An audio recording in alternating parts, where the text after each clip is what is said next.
No, we're good. We're good. And welcome to the In-Game Boss Podcast. I am your host, Jeremy, a.k.a. your retro activist, a.k.a. your in-game boss, a.k.a. I am no longer a Boyz II Men fan. I do not like Boyz II Men anymore. I realized that like all the songs sound the same. I found this out when I was at work and we were bumping Bobby Brown Spotify, just like a mix of music. And they play like 7 of their hits. And I'm like, they all sound the same. It's awful to me. Like I get bored very easily. From bend and knee to the water runs dry. I'm probably saying that wrong. The end of the road. I'll make love to you. Like all too slow. All sound the same. And Nam blocked me. And then everybody just kind of jumped in at me and stuff like that. It was funny. I'm sorry. Jaron, are you a Boyz II Men fan? A fan? No, I listen to their music, but I'm not like hanging posters on my wall and stuff. Okay. I got some of their songs in some of my playlists, but you know, I don't own memorabilia. Ladies and gentlemen, my second chair, Jaron. How you doing, man? AKA Evil of Aku, AKA the Grumpy Bear, AKA I got the meat sweats. I'm doing all right. And then my third guest, the guy from the Buddy Up Gaming that we do on YouTube together, the guy that will go to the end of the road. Oh, God, I can't. I'm out of breath when I do that part. I don't know how they do it. I don't do it. And then you get that guy in the video that just talks. I mean, in the song just talks like, hey, why are you going to leave me? Don't you know I want you to come back to me? It's like, why are you here? Anybody could do this too. Anybody. My you boy. Don't like Motown Philly. That's probably the only song I like because that's the only like upbeat song they do. You know, I'm just saying, Mr. Jerome, my PS fanboy, but been on Xbox all the time. I always had you do all the Xbox talks, but never got you on a PlayStation 1. How you doing, man? Man, I'm doing all right. AKA Sandrock05. AKA, how you gonna hit me with this Boyz II Men blasphemy? I know, dude. Well, you couldn't discuss this prior to hitting record. Have you not looked on Twitter? I put it on Twitter. Boyz II Men, record. That's what he did. I'm here like my chest is like caving in. Look, and I'm like, look. If you know this show very well, it is 2 names then an action. All right, it's always been like that. You got to be ready for that third one. The third one is always going to be the throw off. All right. I'm sorry. We were all born around the same time. Yes, you're older than me, and but you know, I'm sorry. I'm not saying Boyz II Men are bad. I'm just not a fan of them. Are you? Apparently, you are. I mean, I like their music. I'm kind of like Jaron. I don't own memorabilia, but I like some of their songs. I've got a couple of them on my playlist. I think I own one of their CDs. They're just, to me, it's hard to go back to listen to them. You know, it's kind of like I am fine for the rest of my life never hearing another. Do you like the song "Mama"? Yes or no? No. Woo. Just because what? Because it's a Mama song. We're ready to talk about video games, people. I'll take "Dear Mama" over with Tupac over that song. Oh man, I think Jeremy's more of a Belle Biv DeVoe kind of guy. I only like one song. I can't do the "Do Me," man. The "Do Me" is terrible. You can do me in the shower. You can do me. I was like, okay, we get it. You're like before "Color Me Back" came and just made it worse. Okay. No, I mean, come on, really. Is there not any songs in the '90s that you are fine never listening again? Really? Like, what about Casey and JoJo All My Life? I'm fine never hearing that song again. I mean, you're going to hear that song every time you go to any type of celebration with more than like 5 black people. Or a wedding. There are a couple Keith Sweat songs I could definitely hit perma delete on. Which one? Twisted? Yeah, actually, yeah. Twisted would be. Yeah. I don't need to hear all that. I like Make It Last Forever, though. I do like that. Make It Last Forever. Yeah, okay, forever. Yeah, we gotta keep that one. That one, that's his jam. That's the best one. Yeah, that's the best one. That's the best one. But LSG, you could get that one out of there. My body all over your body, babe. Oh my you know what I mean? Like, John, real talk, man. 90s. Is there a song in that time that you were fine never hearing again? Baby Got Back, Hammer Time, anything around that time? Man, no. Baby Got Back's always going to have a special place. During college, especially that. If nothing else, that got the ladies on the floor. Let me tell you something. You know why? Mainly, I'm done listening to the songs, and no disrespect here, but white people overplay them. Okay, I'm not trying to be that guy, but they that's what it is. I'm fine with never hearing "Yeah" by Usher again. I'm fine with never hearing that song again. I mean, yeah, it is what it is. That's why it's called Top 40, man. That's why you go to weddings. If you want to hear the greatest hits of your generation, go to a wedding. Because they'll always play those. It's true. Yeah. That song, all of those, they just play the class because they're the safe songs, right? If you want to hear the entire Cupid Shuffle. Yeah. Wobble baby, and all that stuff. Mm-hmm. Yeah. But as you know, this is a video game podcast. I just wanted to kind of shine some light on something about myself.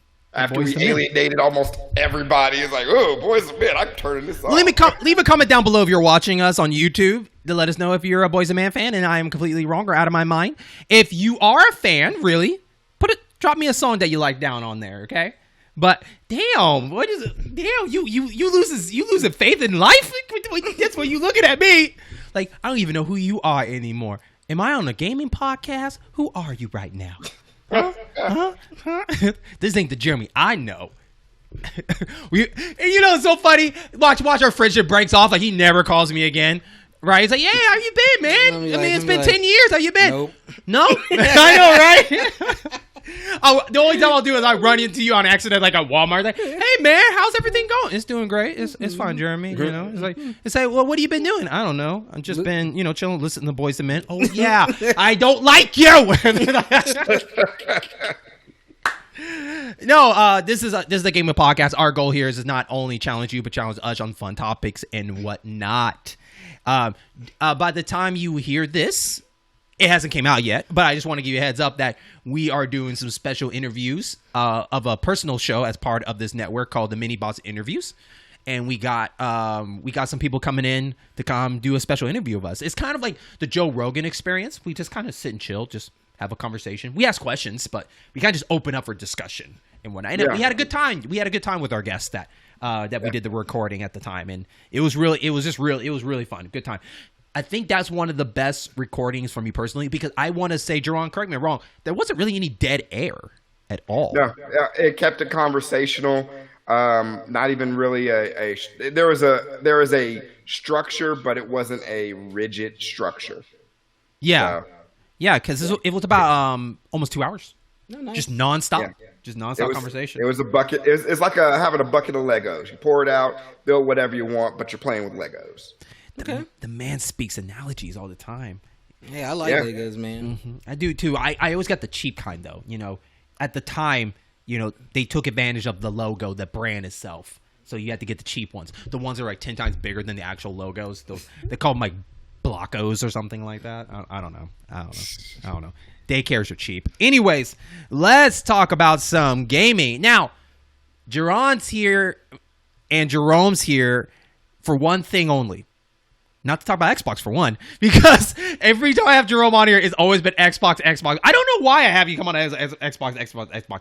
I don't know why. I think I just asked you to come on and it's like, oh yeah, we are talking about Xbox versus Japan. Oh yeah, we're talking about the experience Xbox. Oh yeah, we're talking about. I mean, I like Xbox. I've never said anything too bad about them. No, but I honestly, as a person that's a fan of PlayStation, I would at least got you to come on a show about PlayStation at least once. Yeah. Until today. But before we get into our main topic and other stuff, we're going to talk about some news that leads up to our main topic. So, first bit of news. We have EA Play that is coming up for people that care to watch. I'm probably not going to partake into it because I already kind of know what to expect from it. And on the course of the news that there's no Mass Effect news and Dragon Age news coming out of that. I mean, it's going to be a short show. Greg Miller will probably come out, does his thing. We'll talk about some games that are... The only game I'd be interested to hear about, which I could just probably watch the video of it, is probably Lost in Random. And it's that indie game they're talking about. It looks like a Tim Burton game kind of style and everything. But, you might get some talk about Skate. Maybe they talk about Fallen Order too. Fallen Order probably, maybe another Secret Star Wars game in the making. Because they lost their license doesn't mean they're not able to still make a Star Wars game. Yeah. Anthem's coming back. No, I'm just joking. But one of the big news they said is, and I think they shouldn't have said anything. They should have just kept it secret and just surprised everybody when the event came, because now it just kind of got spoiled. But they're talking about reviving a classic, an old game. And I wanted to be what it is. And we all know it is now, but I would love the speculation of people guessing, because the first thing I wanted to get you guys going was like, oh, is it Jade Empire? I wanted to play that game with you guys, but they ruined it by spoiling the surprise. Like, oh, darn it, it's Dead Space. That's what we're hearing in the story. It's just going around. Due to it's made from the studio that no longer exists anymore. Visceral Games. And so now, isn't that a shame? It's like, we shut you down. Man, we need more Dead Space. Okay, we're going to get this group to do it. So it's like, okay. And this is not a remake per se. I mean, it is a remake, not a reboot, right? Remake, reboot? It is a remake and reboot. So they're going to change some details. Okay. So we don't know what's going to be like. Maybe we'll see what the trailer's like. I'll just wait for YouTube to just put out the video, but I'm not going to watch the whole showcase of it. So first off, anybody here a Dead Space fan? I'm a Dead Space fan. I like the one till the third one where it kind of went off the rails. I haven't finished the first Dead Space, but I got pretty far in it and enjoyed it. It's okay. It does the atmospheric, especially the first one. Like, nobody knew what to expect. Did the atmosphere extremely well. Yeah. Jerome, did you partake? No, I've never really dived into Dead Space. I'm just not one of those like horror first-person shooter type things where you're stuck in an environment and you've got to like... You don't like close spaces kind of games? I just don't really get into a lot of those. Are you not so you would say Resident Evil's definitely not in your repertoire? I mean, I've played... The last Resident Evil I actually beat was the one that was like in Africa. So that was like, what, Resident Evil 5 or 4? Yeah. And so, yeah, that was the last one I really played through and beat. Okay. I have played and beaten 1 and 2. I like that sci-fi horror. We never really got a great sci-fi horror. Most people compare it to Resident Evil in space. It's not, to me, it's not Resident Evil in space, because the way that they changed it up, where it's not exactly how you traditionally kill your monsters. It's more you have to dismember them. Okay. In that aspect, it's not always a shoot them in the head. Because actually, shoot them in the head is even worse. And just the crazy gadget weapons that you had in that game. And everything, and that stomp, like you could not traditionally open up anything. You had to smash everything open. You had to swing your weapon to smash over stuff. You had to stomp, and that's the one. I think that's the one thing that was cool about it, was like you can stomp these enemies down to the ground once you like dismember them and just save ammo and stuff. I like for it is. The first one would be interesting what they're going to do about it, because just the fact that it does need a little bit more structure of where you need to go a little bit better, and how that smooth transition. Sometimes you're hopping around this shuttle to different places so many times that you kind of easily feel confused where you're going to go and everything. So I'm kind of curious what they're going to try to be creative with it. But it's sad to say that it's EA. So like, I feel like sometimes they do more that it hurts for what it is, sadly enough. And yeah, we'll see what they do with that. That's how I feel. Most news coming out of EA, I'm just like, first thing crossed my mind, microtransactions. Second thing, they're going to screw it up somehow. Mm-hmm. I mean, I just don't get excited about anything published about EA anymore. I mean, I'll give if Respawn is behind it, I'll get a little bit of an inkling, because Respawn's done really well with Titanfall 2, Jedi Fallen Order, even like Apex Legends, pretty good for a free-to-play game. But outside of that studio, I don't care about anything else EA publishes. Okay. I think that for EA, I feel like that this Dead Space game to me, I feel like when they pull out a classic, it's at a spot where they're really being heard for the crowd. Because Dead Space didn't need to come back, but all of a sudden it came back due to, well, Madden got hit on really bad from last year, right? Yeah. Battlefront, I think Battlefront's finally dying down. That so much people were upset they want Star Wars to be for the public and everything like that. They've been having this bad strike, and then they just pop up this this game all of a sudden, and it's just kind of interesting. And I think that they are playing with the nostalgia of those people. So I say hold your breath and kind of just wait and see what they're trying to do. I wouldn't just look at it for what it is, the trailer, like, oh, that blew me away. Like, nope. There might be more to it. Talk is cheap. Well, even with a capital E, capital A. The new Battlefield isn't that even like a paid multiplayer game? That's pretty much so it? the battle. Are you talking about the new Battlefield? Yeah, the 2024. Yeah. So straight multiplayer only, right? And you're paying, full $60 for that. So I don't know how beef this game is. This game had to be beefy since you're not adding a campaign and there's no BR. Shout out to everybody that wanted BR in that game. By the way, I think Battlefield's fine without BR. Not every game needs to have it. Agreed. Not every game has to have it. All right, we don't need BR for everything. But regardless, it's the meat of the game, right? Like, how is this is this a $60 meal? Or sorry, if you're on PS5, is this a $70 meal? I don't know. Yeah, no, I look at it this way. The only thing EA's really got going for it right now is the excitement for Battlefield 2042. That's what it is, yeah. Yeah. That's the only thing we know. Dead Space. I mean, cool. I'll still play the original and I'll be just fine, but that's cool. It seems that EA is confirming what I suspected last year, that they are going to slow walk this next gen. They realize they don't have to do jack squat to blow anybody away. The one thing I forgot they're going to bring back, I think this is going to be their main attraction now that I think about it. That's why I'm definitely not going to watch it. I forgot. That NCAA football is going to be talked about there. They've been like 3 years out, I thought. They got to show something, regardless. Like, is Battlefront the only game? If they brought this out for November, it would be a hit. It would be a hit for the sports, for definitely. Because the courts just passed that bill where college players can now make money. Like, that just went through a couple weeks ago. But am I correct that EA is trying to find a loophole out of that where they can do the whole just characters' numbers, not make them look like the characters to get the credit? I have no idea, but I wouldn't be surprised if that was the case.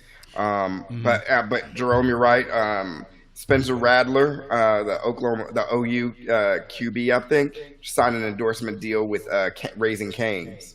So he's going to get him some money, and hopefully he invests it well and doesn't go on a college student bender. And it's long overdue. These NCAA players. Oh yeah, I agree. Long overdue. Yeah, I'm all for athletes making money because they're workhorses for the colleges. Mm-hmm. Yeah, but I think that's going to probably be their main lead. They got to show something. They talked about it for so long. Like, even if it doesn't come out this year, what else are they going to show at that event? If you're taking all these big ones, BioWare's not going to be there, and is everything just going to be updates of the previous games? I think they're going to tease Jedi Fallen Order 2. I think it's too soon. I think if all they do is put up what do you call it? Like, didn't they just do an update for the PS5 edition? That's what I'm saying. They're gonna throw up a little one of those Bethesda like screens where they're just like, boom, here's the title of the game, and that's it. Just show Jedi Fallen Order 2 in the making, and then everybody be like, but that's about it. What about you, Jaron? Do you see NCAA football being shown at this EA on top of? Do you think it'll come out this year? Along with Madden? I think it would be a NCAA football, some type of announcement of any sort. No. Okay. It's a no-brainer to do it. That's exactly why I think EA is not going to do it. Okay. All right. Well, for the people out there, you're excited for Dead Space. That's awesome. I would say hold your hype, because I think people out there really need to learn about their developers, their publishers they enjoy, and really know their record, so you don't get disappointed. Yeah. That's all. I always tell people, like, know your publishers. Like, you remember when they come out, make sure you know those couple of things that you know about it. Even like 2K, you know what you get when you get a 2K game. You know what you get when you get a Rockstar game. You know what you get when you get a Nintendo game. You know what you get from a PlayStation game.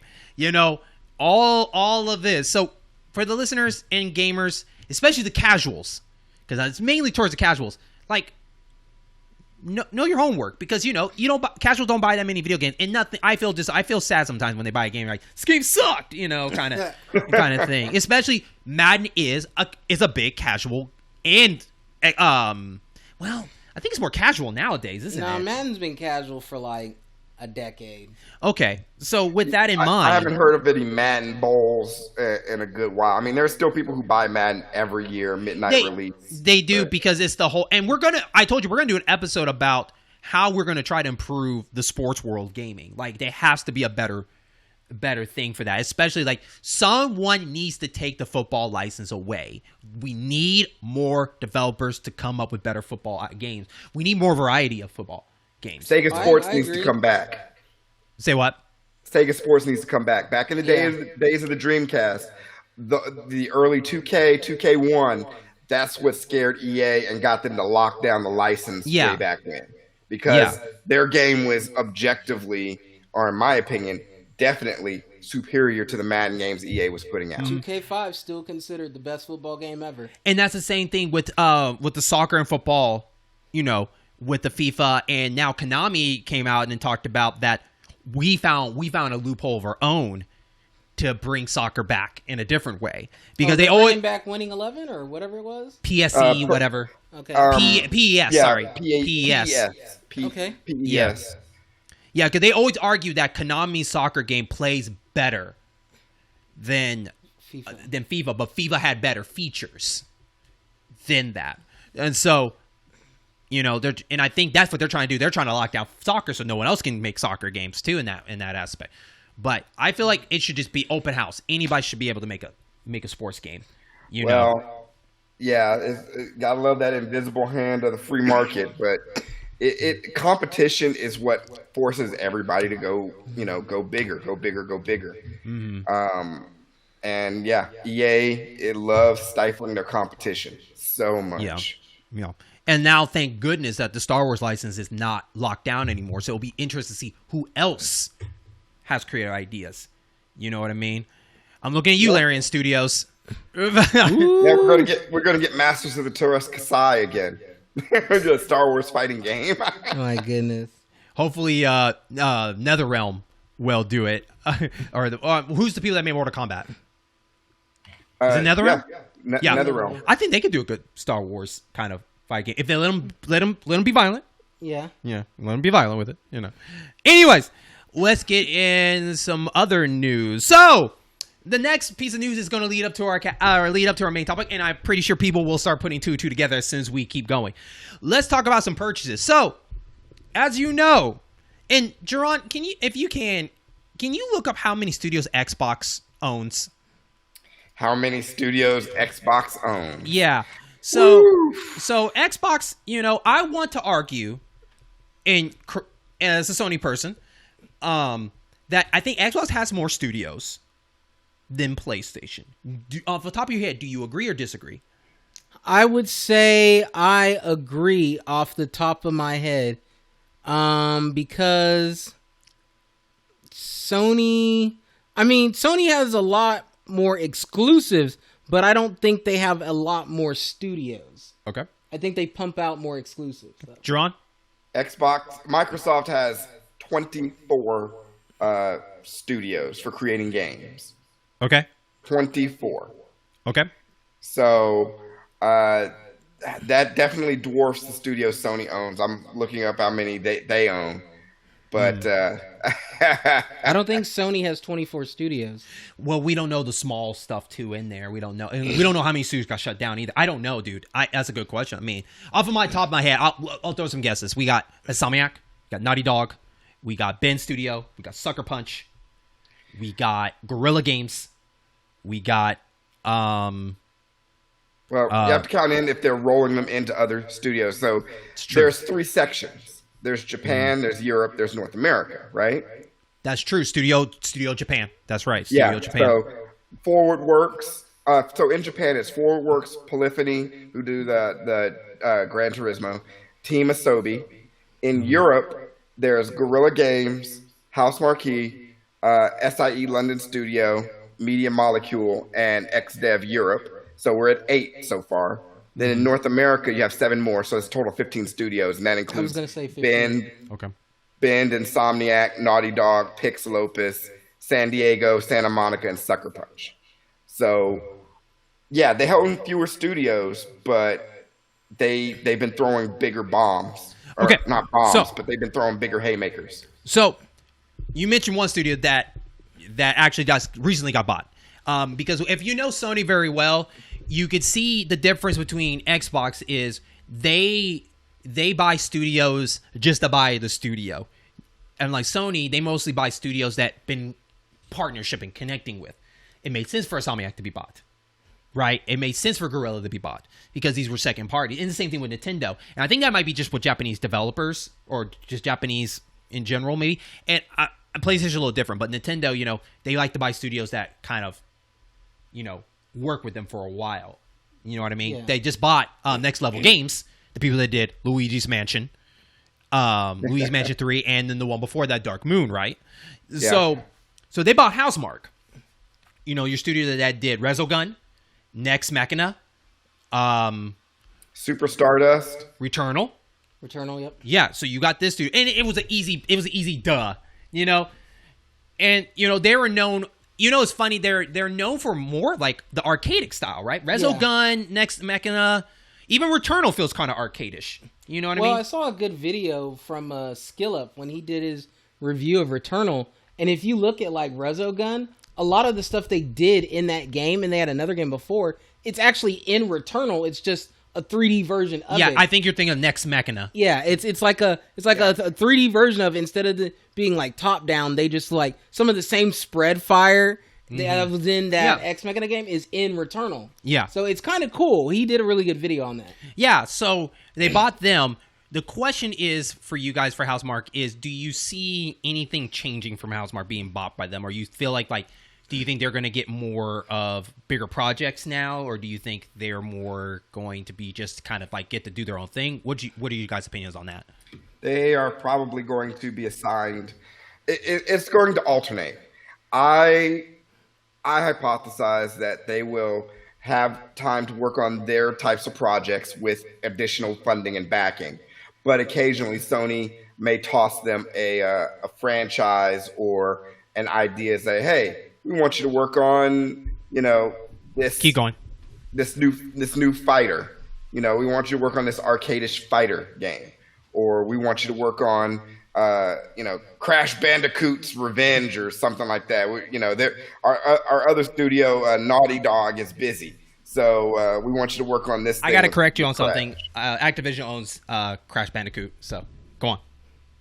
So, I mean, well, okay, Activision owns Crash Bandicoot.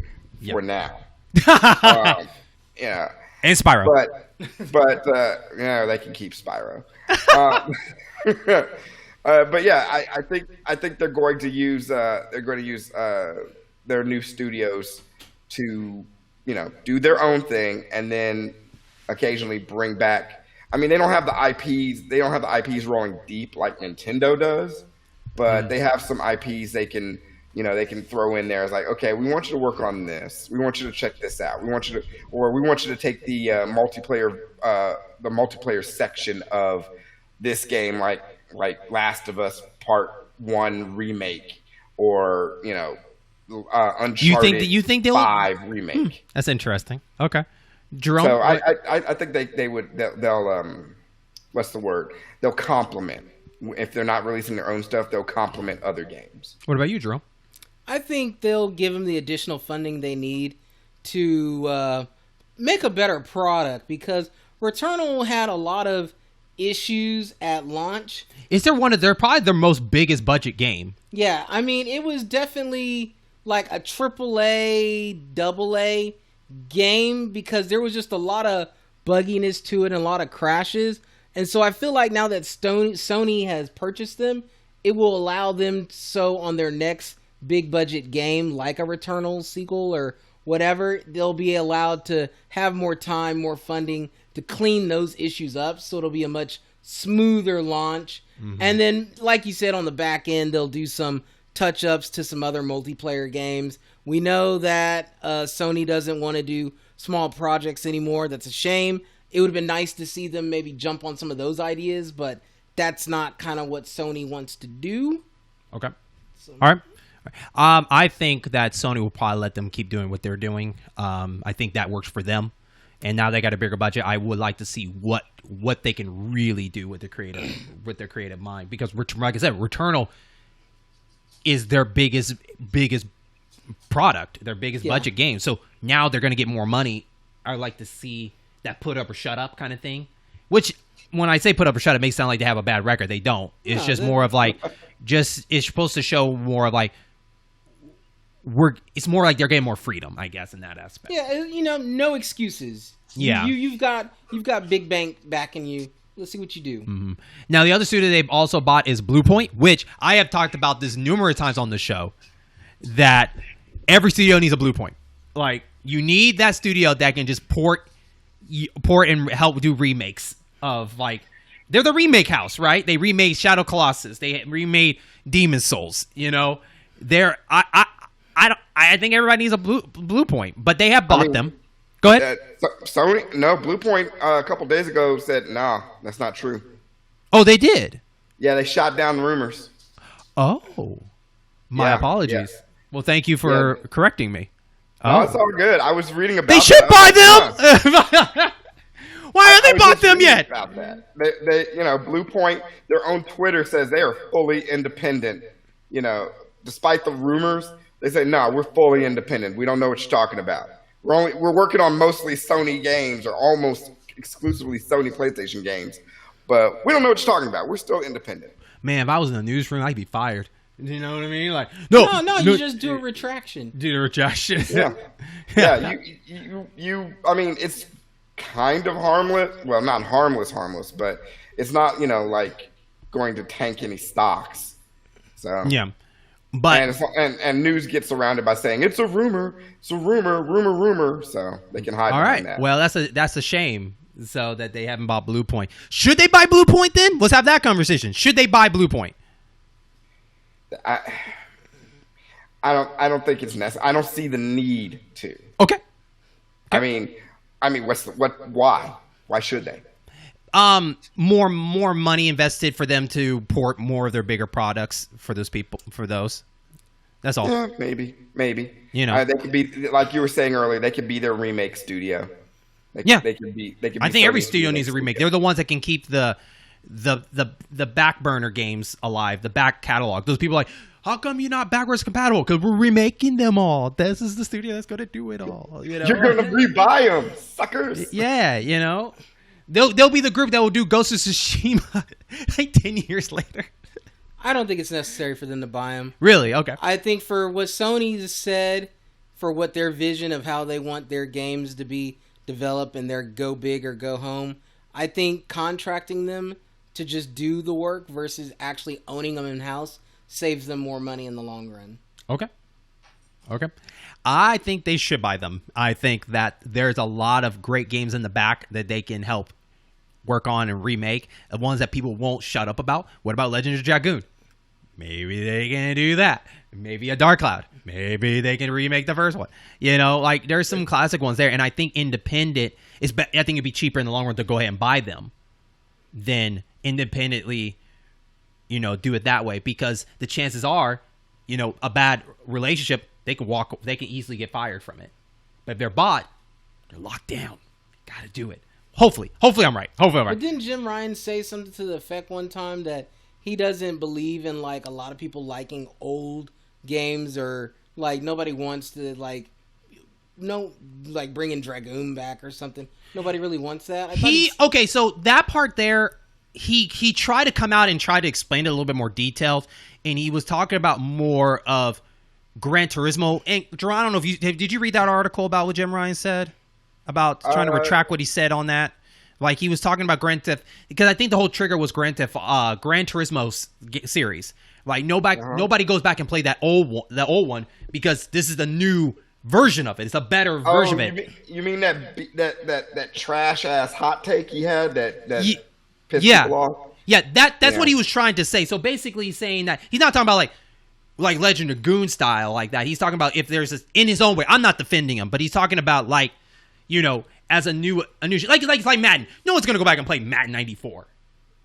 You're always gonna keep playing Madden new. That's what he was trying to say. Now, I think he's playing both ways. I think he's trying to spin it in a different way. I think he stays true that, hey, no, I don't think a lot of people play all these old school games that people think they do. But at the same time, Gran Turismo is a good example of that because no one plays 1 and 2 because it just doesn't age well. Yeah. People are going to play the newest one because it's better, it's improved me. And I could agree with that with racing games as that particular example. All racing games, it's hard about to go, racing games because of the controls, right? And you're playing a newer one. It's hard to go back and play Project Gotham probably compared to playing Forza. It's still easy to go back and play Burnout 3 Takedown, though. True, because it's arcade-ish. Arcade-ish is the exception, I'll give you that. But a more serious, I guess, maybe that just doesn't age very well. I guess, I don't know. If you go back and play what about RPGs? I could still go back and play the first 2 Suikoden games. Because those are more easier, right? Because the fact that, especially turn-based, it's easier to control in that way. Maybe it's harder to control when you move around the world, per se, but it's easier than driving. And then the graphics are so old school, it's hard to tell, is that a bush or a tree? Is that a car? Is that, I don't know. And they age better. Racing games do not age very well in the old generation. Racing games don't. So don't make Gran Turismo 1 through 5 backwards compatible, but focus on 6 and 7. Focus on 6, I should say. Sports games. Nobody gives a crap about the older sports games, for the most part. So don't worry about those. But we're talking about those things that aren't yearly or every 2 years. We're talking about those RPGs that are like once or twice a console generation, or those adventure games that are once or twice a console generation. We're talking about the fact that, hypothetically, I spent $500 on a machine that's hard to really get, and it's supposed to have backwards compatibility with the 4. Push it more. Backwards compatibility with the 1 and 2. It's not, or at least the 1. That is something we definitely have to look more into. They have their own records, but I would like to try to do some personal investigation for myself. Maybe I'll get to it, maybe I won't. But just talk about how much do people really go back and play their old games. You know what I mean? I would if the capability was there, because I still have my PS3 hooked up, because maybe I want to play Ni no Kuni Wrath of the White Witch. I mean, I beat that like 2 years ago.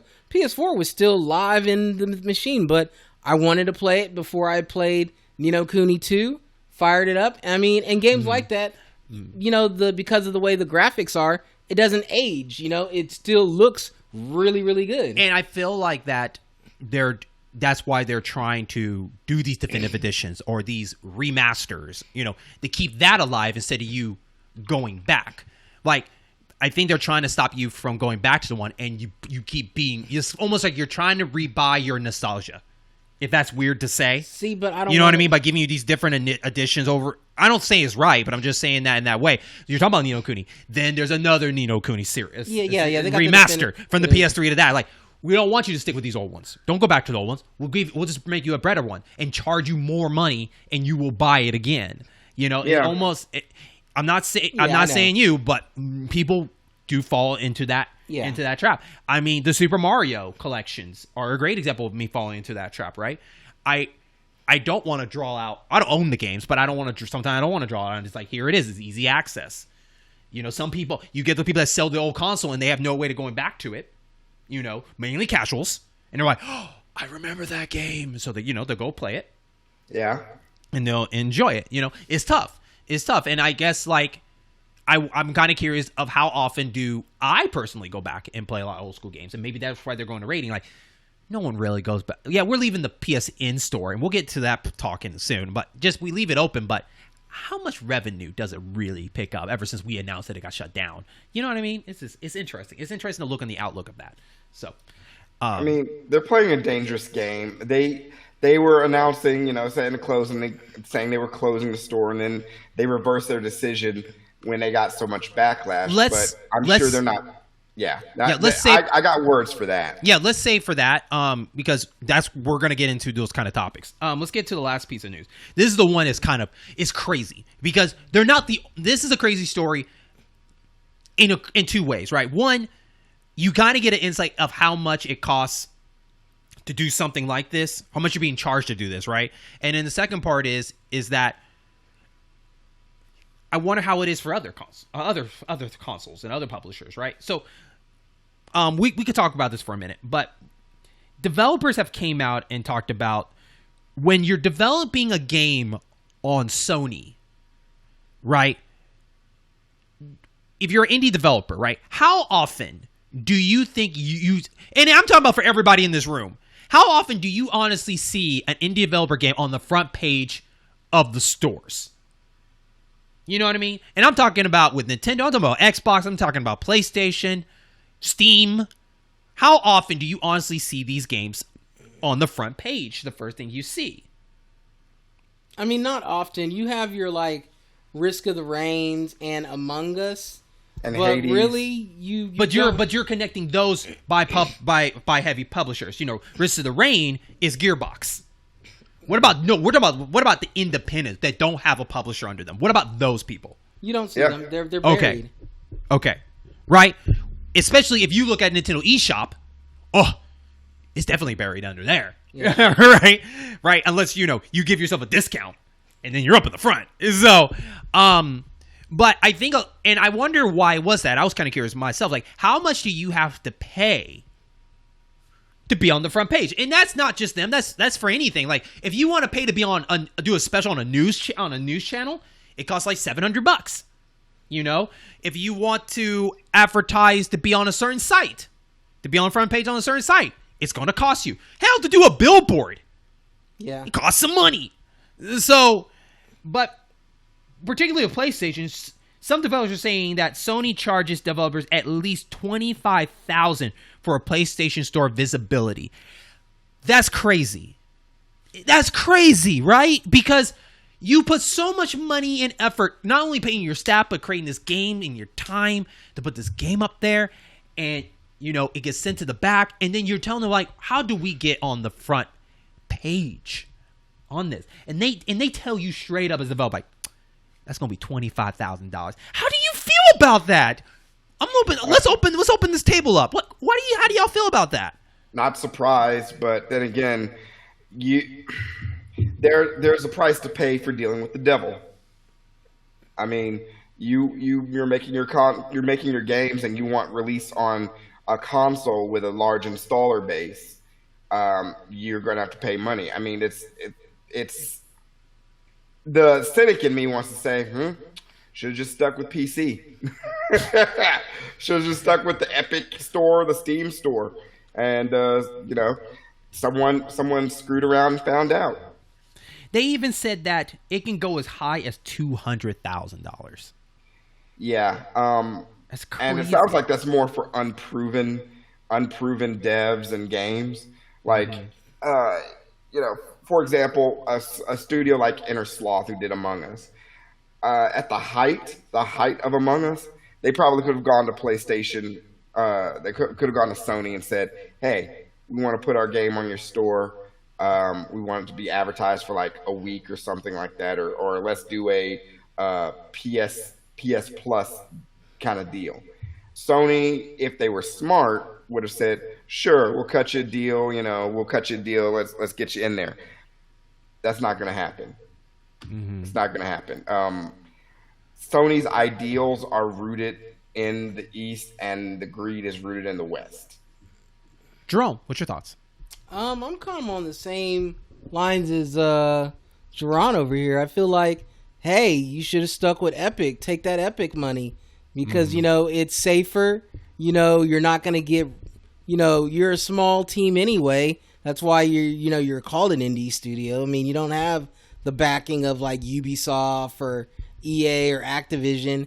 $25,000 is a lot of money, and I think Sony is they're just being, a lot of the things they're doing is very EA-ish on a hardware platform level. They're getting real greedy with a lot of the tactics. Well, there. when you have that mindset of, if when you're number one or you're a king, you can do these kind of things, right?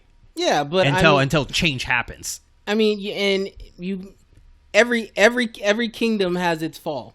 Yep. So I mean, Sony needs to be very careful with how they're running their business of operations, because it doesn't take long for everything to just start falling through, and once it falls through, it's not like a slow descent. It just comes crashing.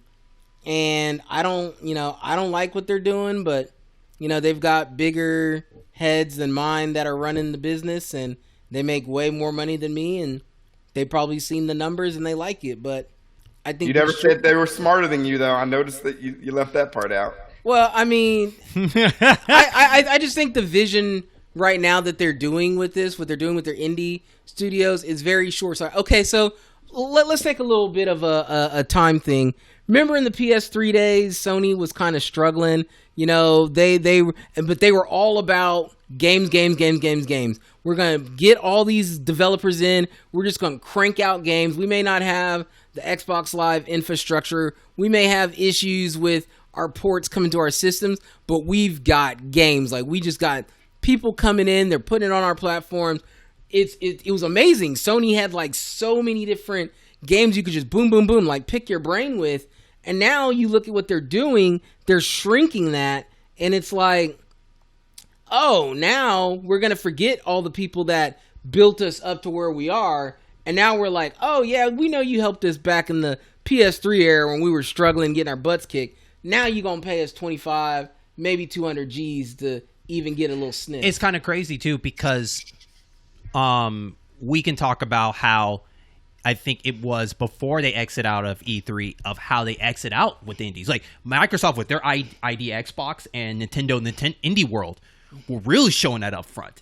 Mm-hmm. Really, they do a celebration just dedicated to them. Yeah, and Sony did it for a couple of times and then they just stop. And it's kind of crazy because you're right. Like I think I'm not going to say they helped push the needle, but I think they. Okay, let me put it this way. Sorry.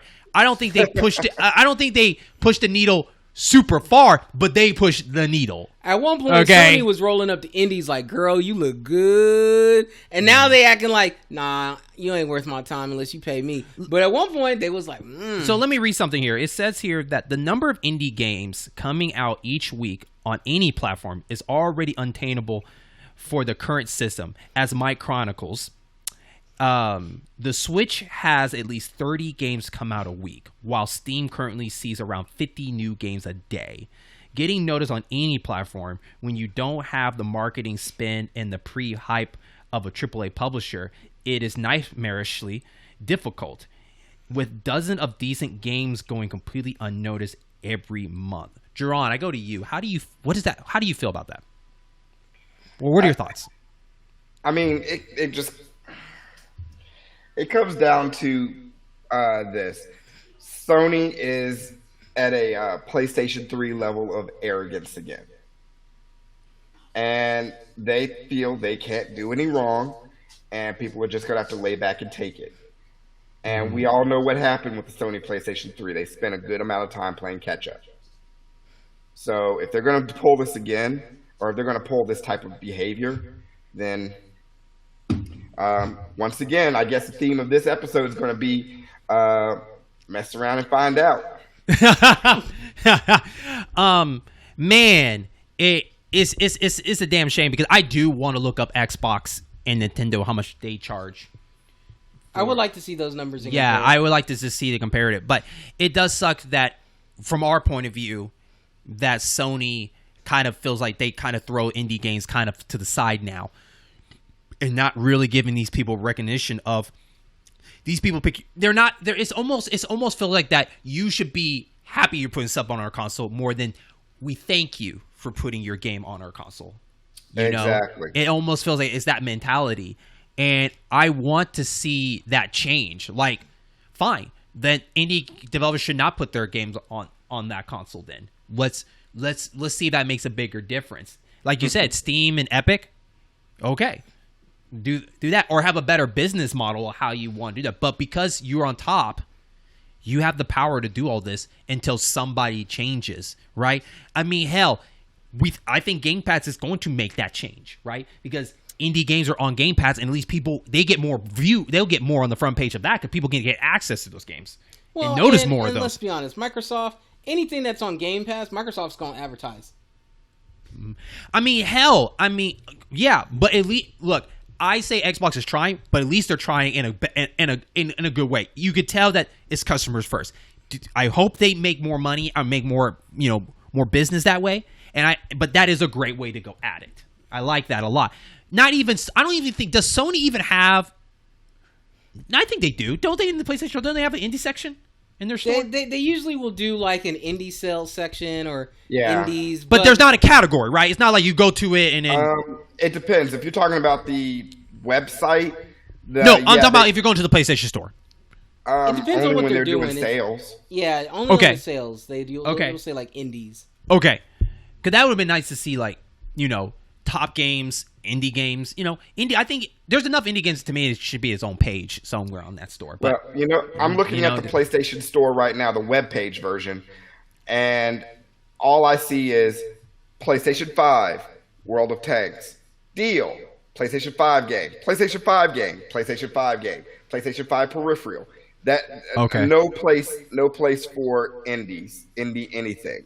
Like if you want to go to their store, you can, but indie stuff you better know what genre or whatever, because you're not gonna just say indie section. It's not curated like that. Yeah. Nintendo Switch.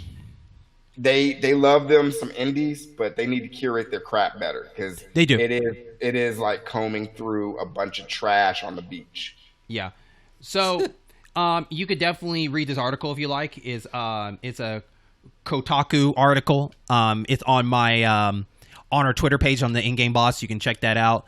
Read for yourself. It's just an interesting story of how much particularly Sony, for example, charges. But I would love to hear in the comments of how much Nintendo charges or how much Xbox charges, so I just kind of be more enlightened of this. Because the only reason I brought this up, because like for us, if you're an audio listener, Podbean is our source that we use to distribute stuff, and I thought it was going to cost some money to be a feature on the front page of their app on their phone, and they do it, and they said it doesn't cost. They do it for you for a week, and I wish that I wish the publishers would do that. Like, hey, look, you got a new game, we give you 1 week out for it.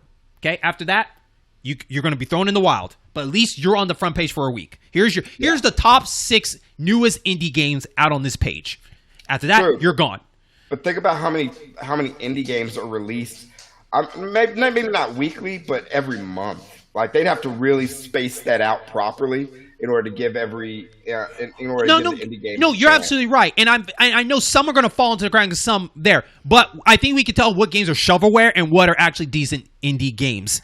So yeah, and more or less, right? But on top of that, I honestly think there's not going to be the right answer in that situation. I just say pick the top ones that become the popular ones. Maybe like, hey, this one seems popular. Front page. This one, front page. At least it's showing something, and then they can improve on it. Or on the store, if they had a particular indie section, then they can have here's the popular stuff, or here's the new games you didn't know about. Then here's the section dedicated to it. And I actually just looked on the phone app. There isn't a category for indies. Okay. On the PlayStation app for the phone. Okay. Yep. So I think the answer to me would be cool if they had a feature week for these indie developers to just kind of show their games up front so people can just kind of notice, the ones that been advertised in that way. So that's what I would say to it, because hell, not even their state of play is dedicated. Like you would think state of play would be the spotlight. Hey, we could do a dedicated indie state of play, like the indies, but they haven't done that. So Jim Ryan probably thinks nobody plays independent games. They come for the big stuff. So, with that, let's go ahead and go into our main topic that people are probably listening to or probably wondering what we're going to be talking about. It's about Sony.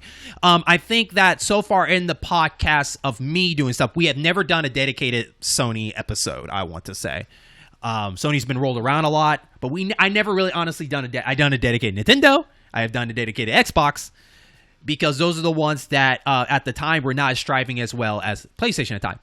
But now is the time to talk about PlayStation as we go into this new generation. Now, as you know, we have a PS fan. I am a little jack of all trades. Jaron, I believe you're also a jack of all trades in that aspect. I touch a little bit of everything. Yes. And so I actually got him to buy a Switch because I caught him a really good deal. So, yeah. But on top of that, we all here don't have Xboxes because most of us have PCs that we use as our source to replace the Xbox. Correct? Am I right on that? PC. Okay. Yeah. So, but anyways, compared to right now, Xbox is doing pretty well of establishing who they are in this next generation, right? We have seen them, talk about games. We're hearing that the Game Pass. We're talking about the backwards, just the future of what they're doing here. The only weakness was, when are we going to see these games? When are we going to see this progress happening? And after E3, we kind of started we're seeing a roadmap. We have seen Sony kind of roadmap a little bit, but we're not seeing structure for it. We have dates for games coming out, but we're not seeing an update. It's almost that we only find updates through the blogs. Like, all the news I've been hearing is from blogs.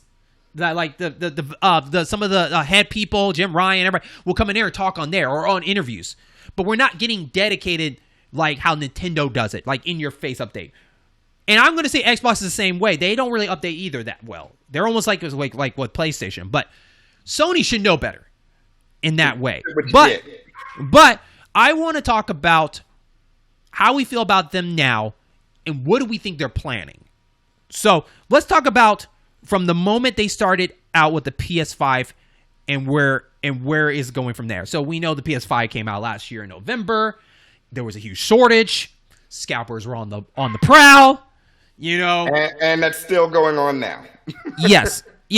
And so we're seeing this hard roadmap of, hey, we're not seeing the consoles anywhere. Luckily, Jerome here managed to get a PS5. I bought mine at market value, just to put it out there. Yeah. And I want to say that anyone else, do not pay more than market value if you're still interested. Yeah. So we are now in July. By the time you're listening to this, happy 4th of July for everybody. And so far this year, what games have came out so far? We got the Ratchet & Clank, we got a Returnal, we got Destruction Derby, that one. The fact that you're having to kind of stretch it out to figure that out, like what we got, that says volumes already. Yeah, we're in July of 2021. But that's how far we are with that gaming. So I guess my question for you guys is, and mainly Jerome here, how do you guys feel about PlayStation so far this year? Like, just open up. Tell me how you feel. What do you feel about PlayStation so far this year? Yeah, please go first, Jerome. I am extremely disappointed as a PlayStation owner of the 5. Do you regret buying it? If I would have known back in December this is what it was going to look like in July, I would have sold my system for $1,100 and bought myself an Xbox and kept my PlayStation 4 Pro. I actually still have my 4 Pro, but I would have just did all my gaming on there because, like you all said, outside of Ratchet & Clank, Returnal, I can play all the games currently right now on the 4. Yeah, you can wait for that Yuffie DLC stuff in Final Fantasy for later anyway. Yeah, so let's talk about that. Isn't it interesting that we get the quote way earlier that PlayStation, Jim Ryan at the time, still the time, we're talking about that we don't believe going backwards, right? We believe going forward. I'm paraphrasing for people, that they don't believe in last generation. They believe like any new games are just straight dedicated to 5. Now, at first, it started out small, right? Because it's like, okay, we get it. All right. You want to jump to the next thing. That's great. Because we have seen that with the PS2 and PS3, right? There was never a PS3 game that was also on the PS2 that I can think of. Is anybody can think of a game that was also PS2 and PS3 at the same time? Other than probably your typical Madden, that's about it. Okay. Yeah, maybe Just Dance. Just Dance is everywhere. Yeah, but also at the time, the original release of the PS3, it was backwards compatible with the 1 and the 2. So, you know, early adopters. Like I said, at the beginning, yeah, early adopters. And people I'm the second adopter, so I only get 2. I don't get 1. No, sorry, I only get 1. I don't get 2. Sorry, yeah. So with the Slim, so this was a little bit different, right? Because we were in the cross platform, and we saw third parties do it. You know, with the whole upgrade, you know, we definitely saw it from the third parties. But Sony, when it came to PS3 and PS4, I want to say that's where it's kind of stopped, kinda, right? Because you never got Last of Us backwards compatible to the PS4, right? That's why we got a remake. Everything got remade instead of you going backwards. And that's why I was saying earlier, I feel like that people they want to charge you more by remaking this better than you going back. So now you have 2 copies. Yeah, occasionally PS3 edition and you have the remake. You'll get a cross-buy. You'll get a cross-buy special, but that's rare. Yeah, or Sony doesn't really do it that much at that time. You never got they don't that. do it at all now. Yeah. But now we see it as, well, Spider-Man will be on the PS4. Horizon Zero Dawn, Forbidden West, that will be on there. I got another one. I know you're gonna say it's just recent. And like I said, like it started out small, then it grew, right? But at the time, it made me think in my head is PS4 at the time, and I'm not comparing to 3 because I think 3 didn't sell as well as Xbox 360, so you couldn't use this quote. But if you're the number 1 selling console of all time with the PS4, right? It's the number 1 selling console of all time, right? Beats PS2, right? Am I wrong? Quote me. No, you're right. You're willing to cut off that install base by not having these 2 games ported, right? That, to me, doesn't make sense at the time. Like, I get it. You want to jump, but at the same time, you're cutting the biggest source that probably can't get a PS5 immediately, right? And as soon as I feel like that happened, they backtracked from that. Because I think they had to say, like, we can't cut out all these people. And then when the scalping started, it's like, oh, we got to expand that a little bit more. God of War got to be on that last console now. Is that where you're going to go with? No. Oh, okay. I was going to go with something way more worse and terrible. Godfall is a PS4 game. Yeah, they were like, that recently got announced. Remember, all last summer, this was advertised as a PS5 only experience. Yeah. And now come August, you can play Godfall, which is already a bad game to begin with, on your PS4. Yeah. I'm trying to limit my ranting. Yeah. It's I will give that only the PS5 could handle. Yeah. I will give you that, but I'm excluding this because it is not a Sony brand. I was really focused on the Sony brands. But that was a Sony exclusive. They paid Gearbox specifically for that to be only on their system. True. But they still have control to push it back too. So I feel like it's kind of like I think they paid for them to play it on their console, but I don't think they paid them the right. Like you had to make it exclusive only for PS5. I think they said that this is the next game. Do you want this exclusive? They said this was a PS5 exclusive. It is. And they walked it back. Let me rephrase it. It's more of like, hey, we got this game coming out for next gen. Do you want it? Yes, we want it exclusive on our console. That in mindset is we're making it for the next generation console. Is this going to be PS5? So it didn't limit them of saying like we're not going to put it on PS4. They were just saying that they bought the rights to it. So if they want to keep it on Sony on PS4, they can make that move. But it wasn't. I feel like it wasn't contracted like that compared to Forbidden West and Spider-Man.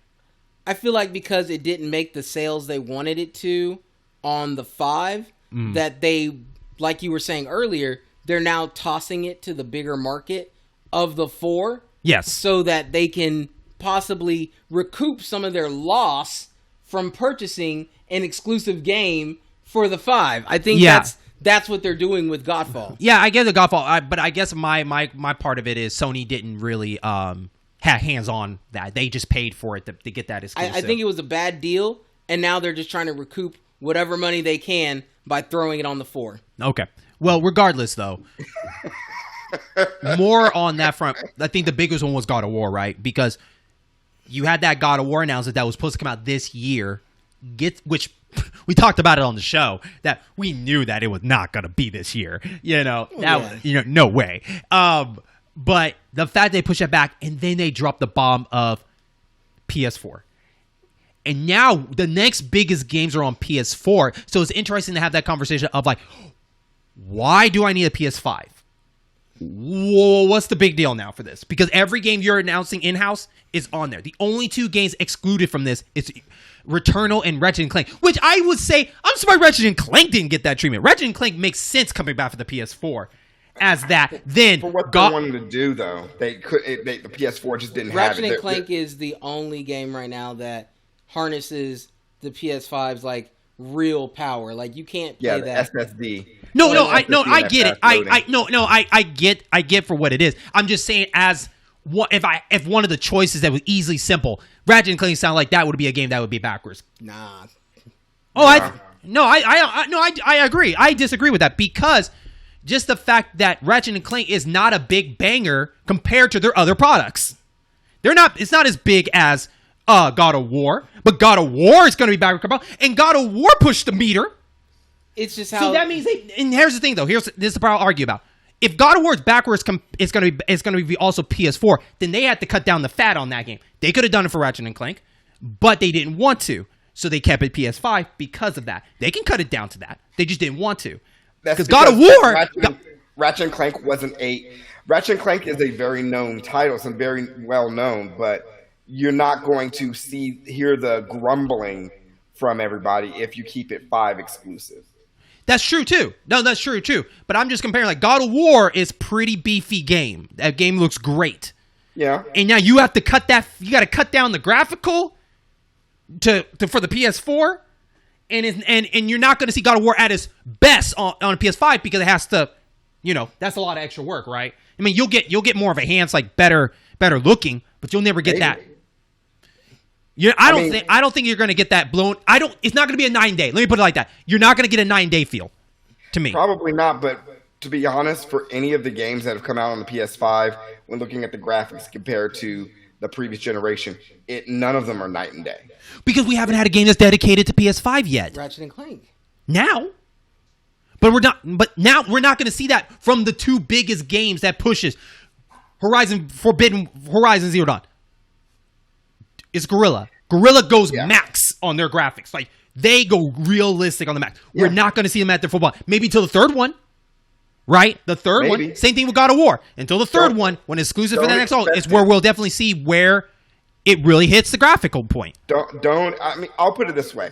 I don't think it's going to happen at all this generation. It's just going to allow for graphical. It's going to allow for deeper and more detailed worlds and bigger worlds. But at best case scenario, I think we'll see the night and day that everybody's aching for, probably 2023 at the earliest. Okay. Yep.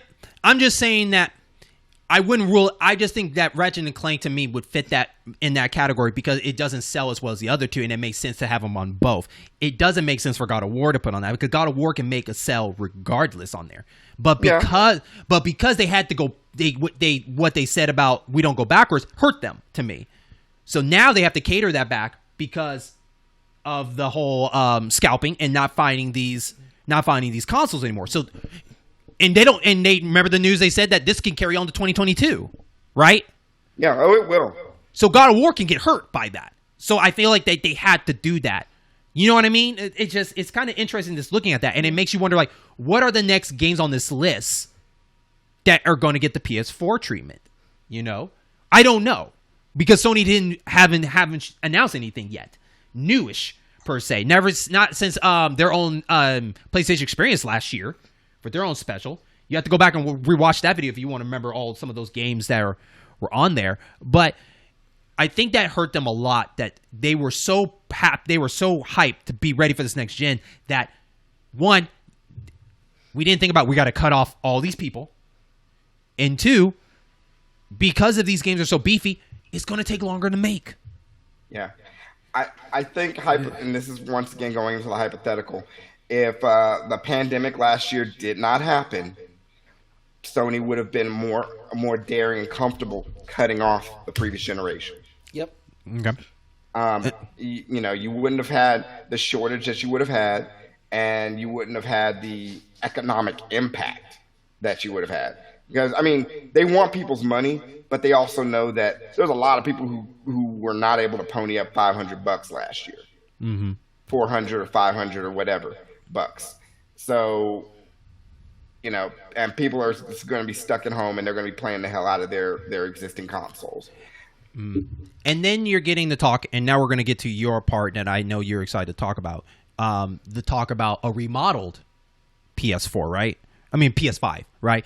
After people are upset about like this console hasn't really been out for a year, and we're already talking about a new slimmer, smaller version of this, with could be better storage, better upgrade stuff, which I don't think it's going to be. To me, it's not going to be a huge day or night thing for me for this. I just think that they're going to try to make smaller. We've seen this before, right? We've seen the slim and all this. The only difference people argue is like, yeah, but at least the main console was out for like a couple of years before they did the slim. And I agree with that. That's true. That's very true. But at the same time, I feel like that this console feels like it's being rushed, being pushed out, and now they're trying to fix these problems and trying to make it better. We all know, come on, you know hands down that console is so freaking big in your home. It's hard to put it somewhere. So let's throw on our tinfoil hats because we're going to get into a lot of speculation, a lot of conspiracies. So rumor is that, yeah, they're coming out with next year. I'm not saying early January, March. Talking about later next year. There's supposed to be another form factor of the PS5. Reason being, one, like you mentioned, they can't produce the current model due to the shortage of the silicon chips. That's one factor. The second factor, I'm going to go into a little bit more conspiracy. They can't keep the system cool with added storage for PS5 games. That is why Sony has not released a compatibility hard drive list for PlayStation 5 storage. It has been 7 months, and I have been stuck with 667 gigs of storage space for all my games that I want to put on there. I have a lot of games, and I cannot add anything to that effing drive because the reason why is because Sony won't release a compatibility list, and my buddy and I, Kaiser, we believe it's because if you were to add another M2 drive to that PS5 slot, it would overheat and cause the system to crash. Now, Microsoft, on the other hand, they've had their Xbox Series S X out. They've had an expansive drive pretty much since launch. They have, yep. And you can add on storage and put as much as you want, but PlayStation, nobody says a peep about this, and I think it's because it overheats, and that's the second reason why we're going to get a new form factor, is because it's going to help it keep it cooler, as well as allow them to produce it, because there's not enough chips to get it out there. So watch out for this new system next year, and watch out for that hard drive compatibility list as well. But that's I'm telling you, that's my tinfoil hat. Yeah. They can't keep the system cool with another M2 drive. So follow me here. This is pretty damn funny. So, all right. Let's go back to PS3 for a minute. When the PS3 first came out, the main feature was that it was compatible to the PS2 and PS1, right? Then we get a slim one that takes away the PS2 but keeps the one, right? This is funny in this aspect because I feel like for the new Slim or the new edition, you're not getting that thing's missing from the previous one. You're getting just better overall, while the last people are like, it just sucks for them, right? Does that make sense? It's kind of like, yeah, you got the new Slim, but my console could still play the PS2 games. Like, that's cool. That's fine. Here is more like, I got a better model. Oh, well, this PS5 is huge. It's bigger. I mean, you can still put in an external storage and put your PS4 games on it. But PS5, you can put about 5, 6 PS5 games on and fill up that drive. See, but as the life cycle continues, there's going to be more PS5 exclusive games. I need the ability to add more games to it. What if I just want to add some of my PS4 games like Ghost of Tsushima that run at 60 frames per second on my PS5 drive? I can't do that because I'm like, man, if I add that 30, 40 gigs on there, that takes away from a PS5 exclusive that I could put on there. So let's split that for a minute. Let's talk about Ghost of Tsushima for a second, because we had a discussion before the recording of that whole fiasco setup. Because have they even talked about how much does the director cut edition take on how much space it takes, how big it is? I haven't looked at those specs yet. Okay.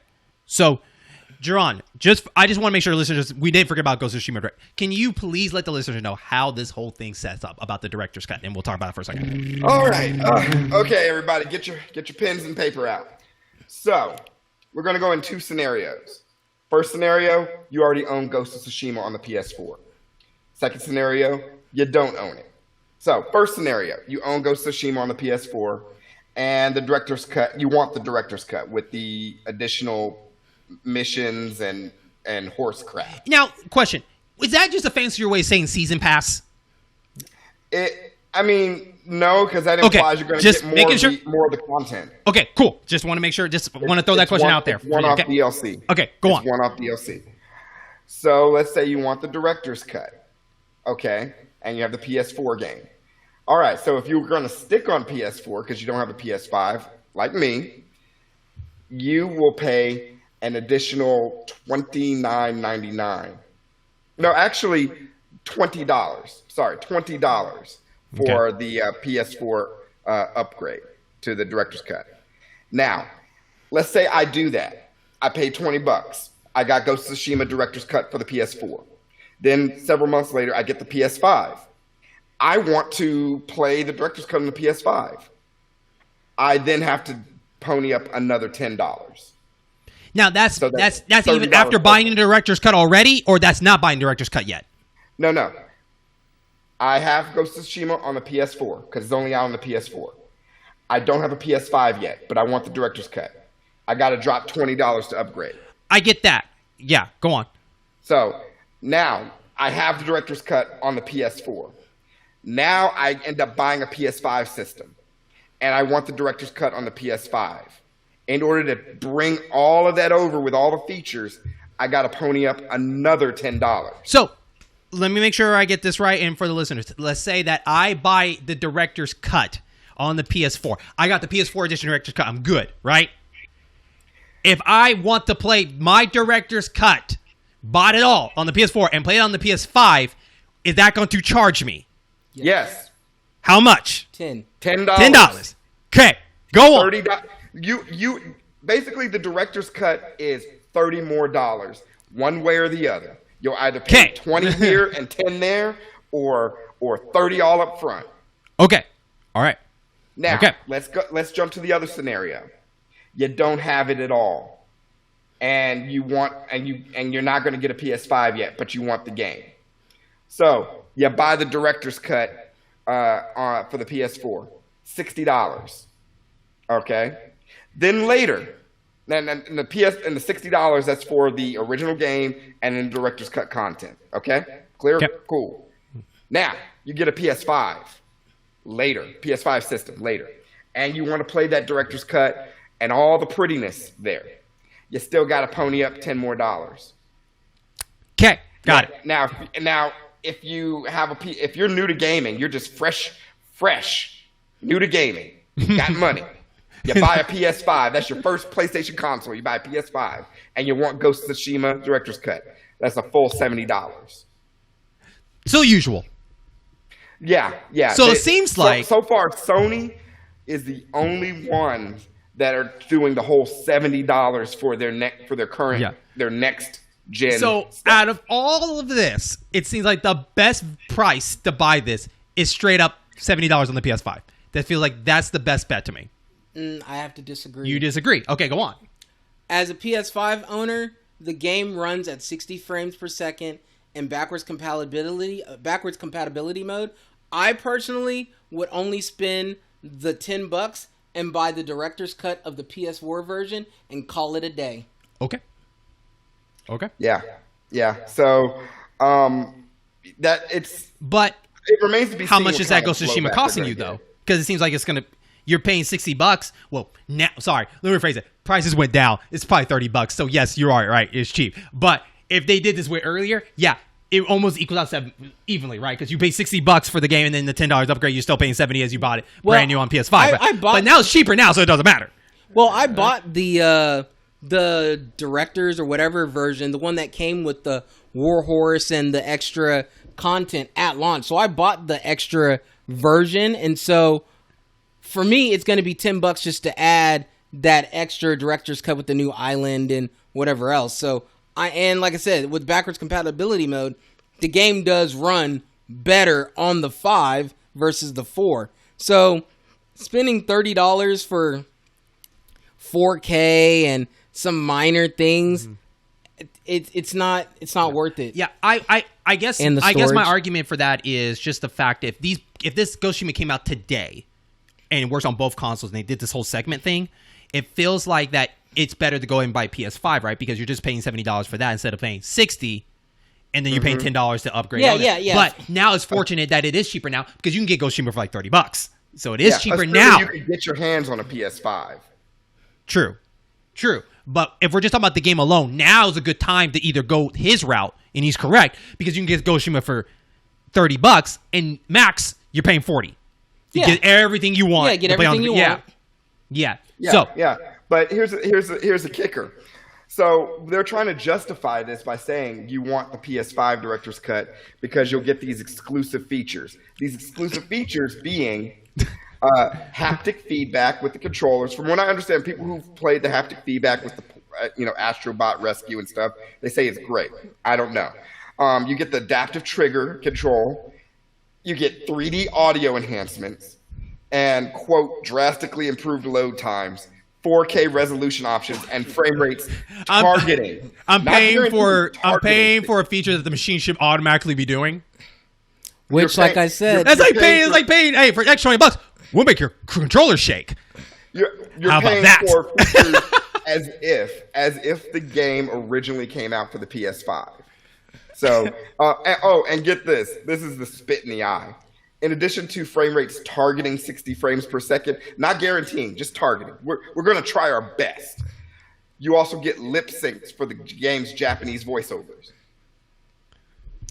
Okay. So with that being said, we're okay. So this rolls up to continue our conversation of storage space, right? Because you're talking about they're not letting go of that much storage for you to use, and with this director's cut, that's going to take so much storage. Okay, so the original size for it on the 4, and I just know this because I kind of keep track of my storage on the 4 a little bit more than I do my 5. It's around 49 to maybe almost 60 gigs, I think, for Ghost of Tsushima. Give or take. Yeah, give or take. It's between that 49, 60. So when it goes on that 5, you can probably say it's, 60 gigs?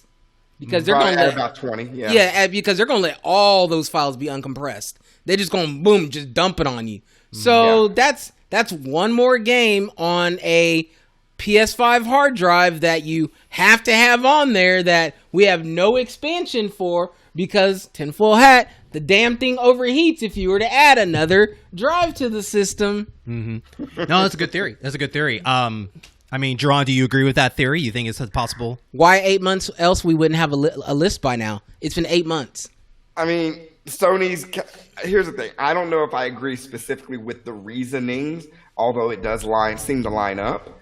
But Sony has given these kind of half-assed workarounds, saying, hey, you can use external storage, and put all your PS4 games there. You can even store your PS5 games there, but you can't play PS5 games from external You can move them storage. off and on. Yeah, you gotta rearrange deck chairs on the damn Titanic.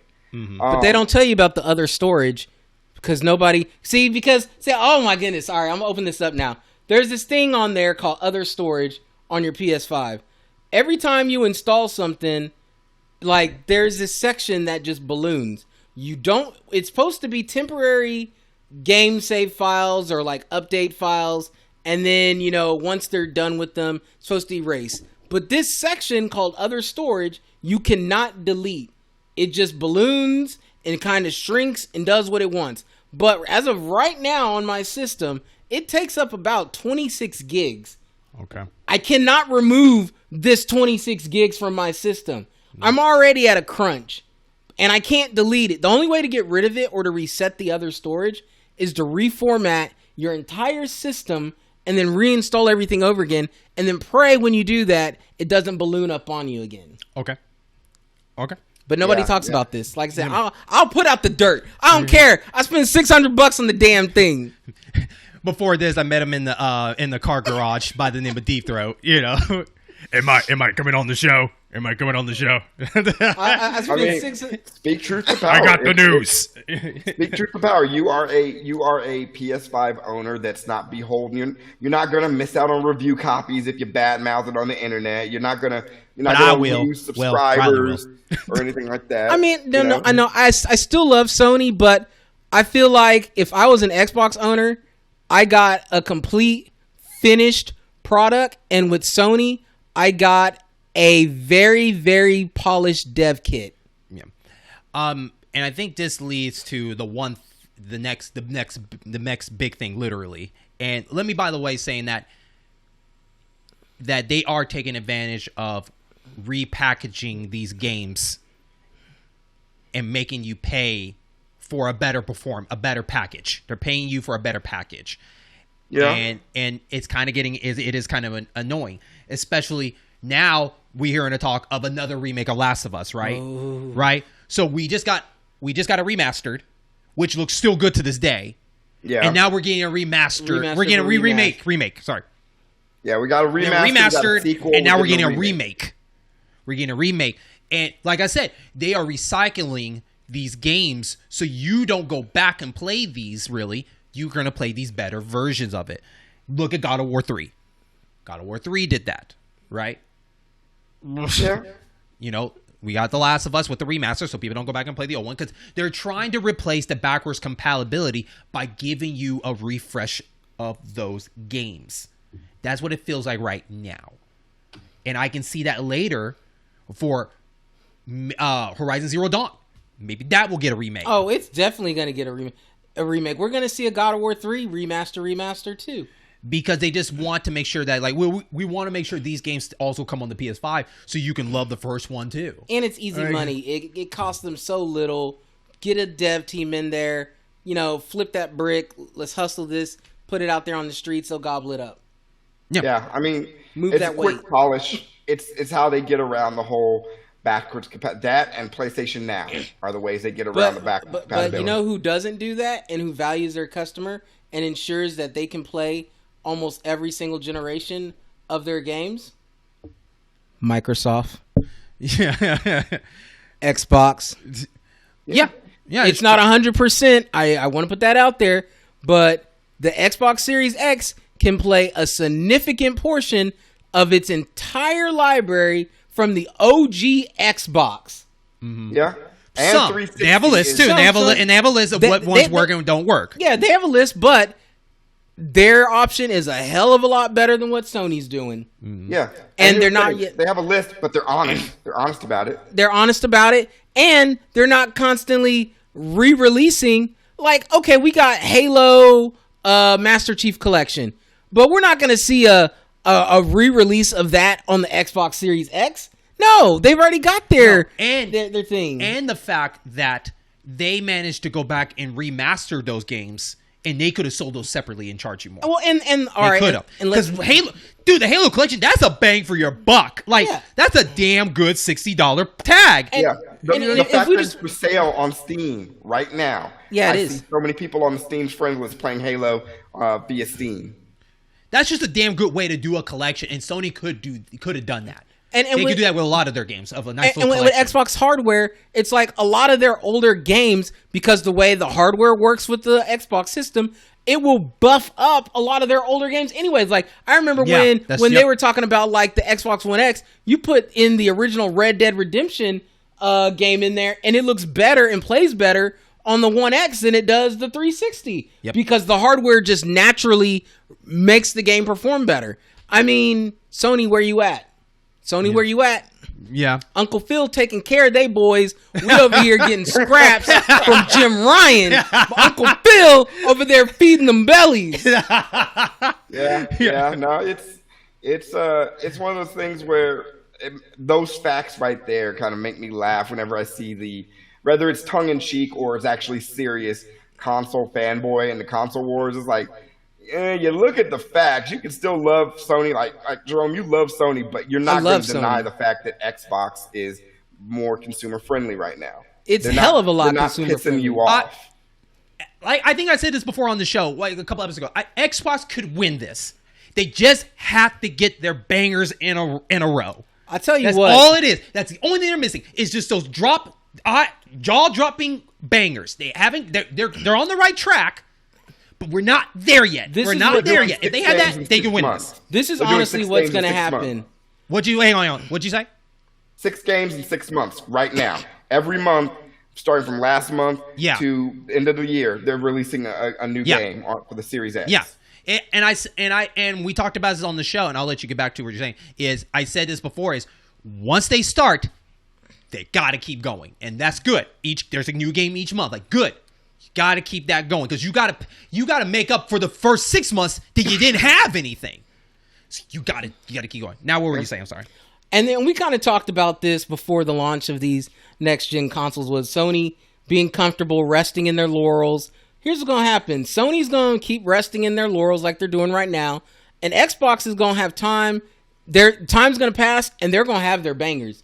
A year and a half, Bethesda's going to start dropping some bombs. In a year and a half, Obsidian is going to be dropping some bombs. All those studios that they purchase, bombs will be dropped. And Sony, because they're doing this go big, go home thing, their bombs are still loading in the gun, trying to get ready to drop. And Xbox is just like, boom, boom, boom, boom, boom, boom, boom. And it's going to be too late. And I know, I know how everybody feels about Bethesda, but for better, for worse, if they got that down, they're taking a major control of the third party pie, right? Because if they get all their games exclusive and not put anything over there for Sony, because Sony, this is like Square Enix and Nintendo, the PlayStation back in 97, where Square Enix was straight PlayStation, never did anything for Nintendo anymore. None of the Final Fantasies were on those until way later.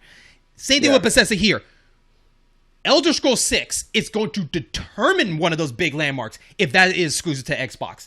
And it will show that PlayStation cannot hold the ground. What are you going to do to make up for not being a big hit like Bethesda being there? Well, and you know I'm a Bethesda hater, but now that Microsoft owns them, that quality control ain't going to be typical Bethesda no more. It's going to be Uncle Phil's Bethesda, and it's going to be a polished Fallout, a polished Elder Scrolls. And it's not going to have them goofy little, this is a cute glitch. It's going to come out banging, and people are going to be like, dang, this is good. Because now Microsoft owns them. They got all that money. And that Starfield is definitely going to be the first example of that, right? Oh, yeah. It's the put up or shut up. Like, okay, if this does really well, then Elder Scroll could be really well. But only if Xbox decide to lock it down. And I think they should. It needs to show. They're locking it down. They need to show Sony. Starfield is locked down. Starfield is locked down. No, I know that. I'm talking about Elder Scrolls. Elder Scrolls is going to be locked down. Yeah, that's going to be locked down too. I hope you guys are right. We'll be able to play it on the PC.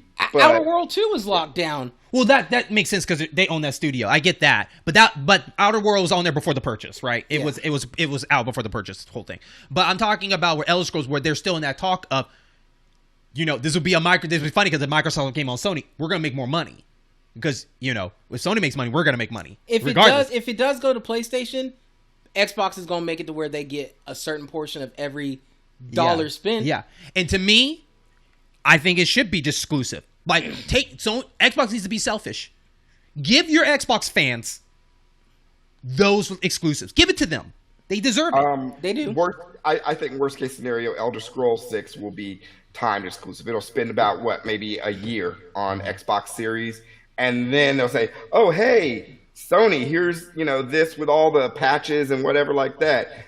Rejoice! You're still giving us our money though." Because because on top of that too, remember that Deathloop and Ghostwire Tokyo are going to eventually come back to Xbox. Yeah. But I can't guarantee the next two, the sequels to those, if they do well, those are going to be definitely exclusive to Xbox. Yep. So Sony has to do something, and that's where we get to the big thing. The bigger go home thing that they're doing, right?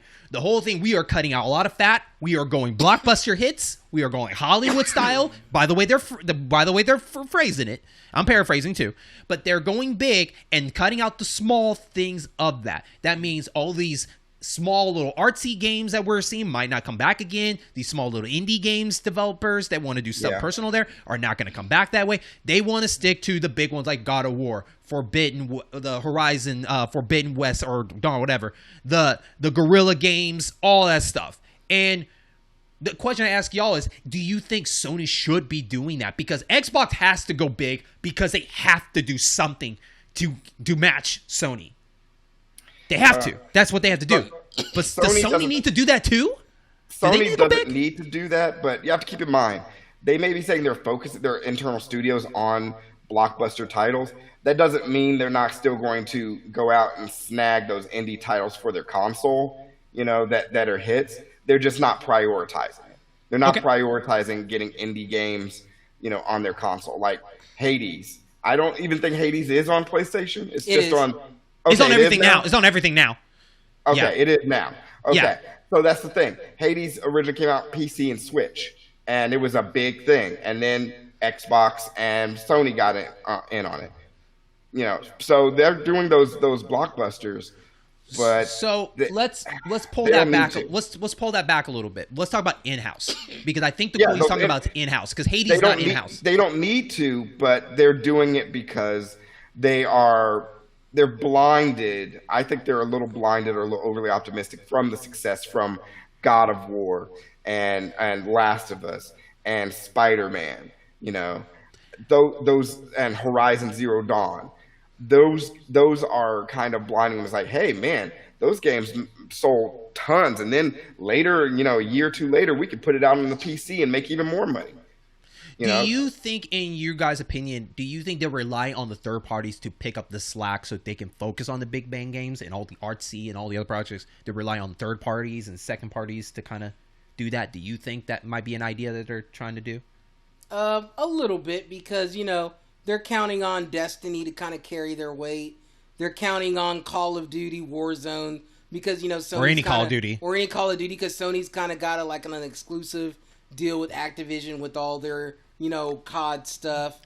But for me, I liked it when I'll go back to the PS3 era. We had Mod Nation Racers, which was a very generic Mario Kart type game, but the community was awesome. There was so much free content created by the community.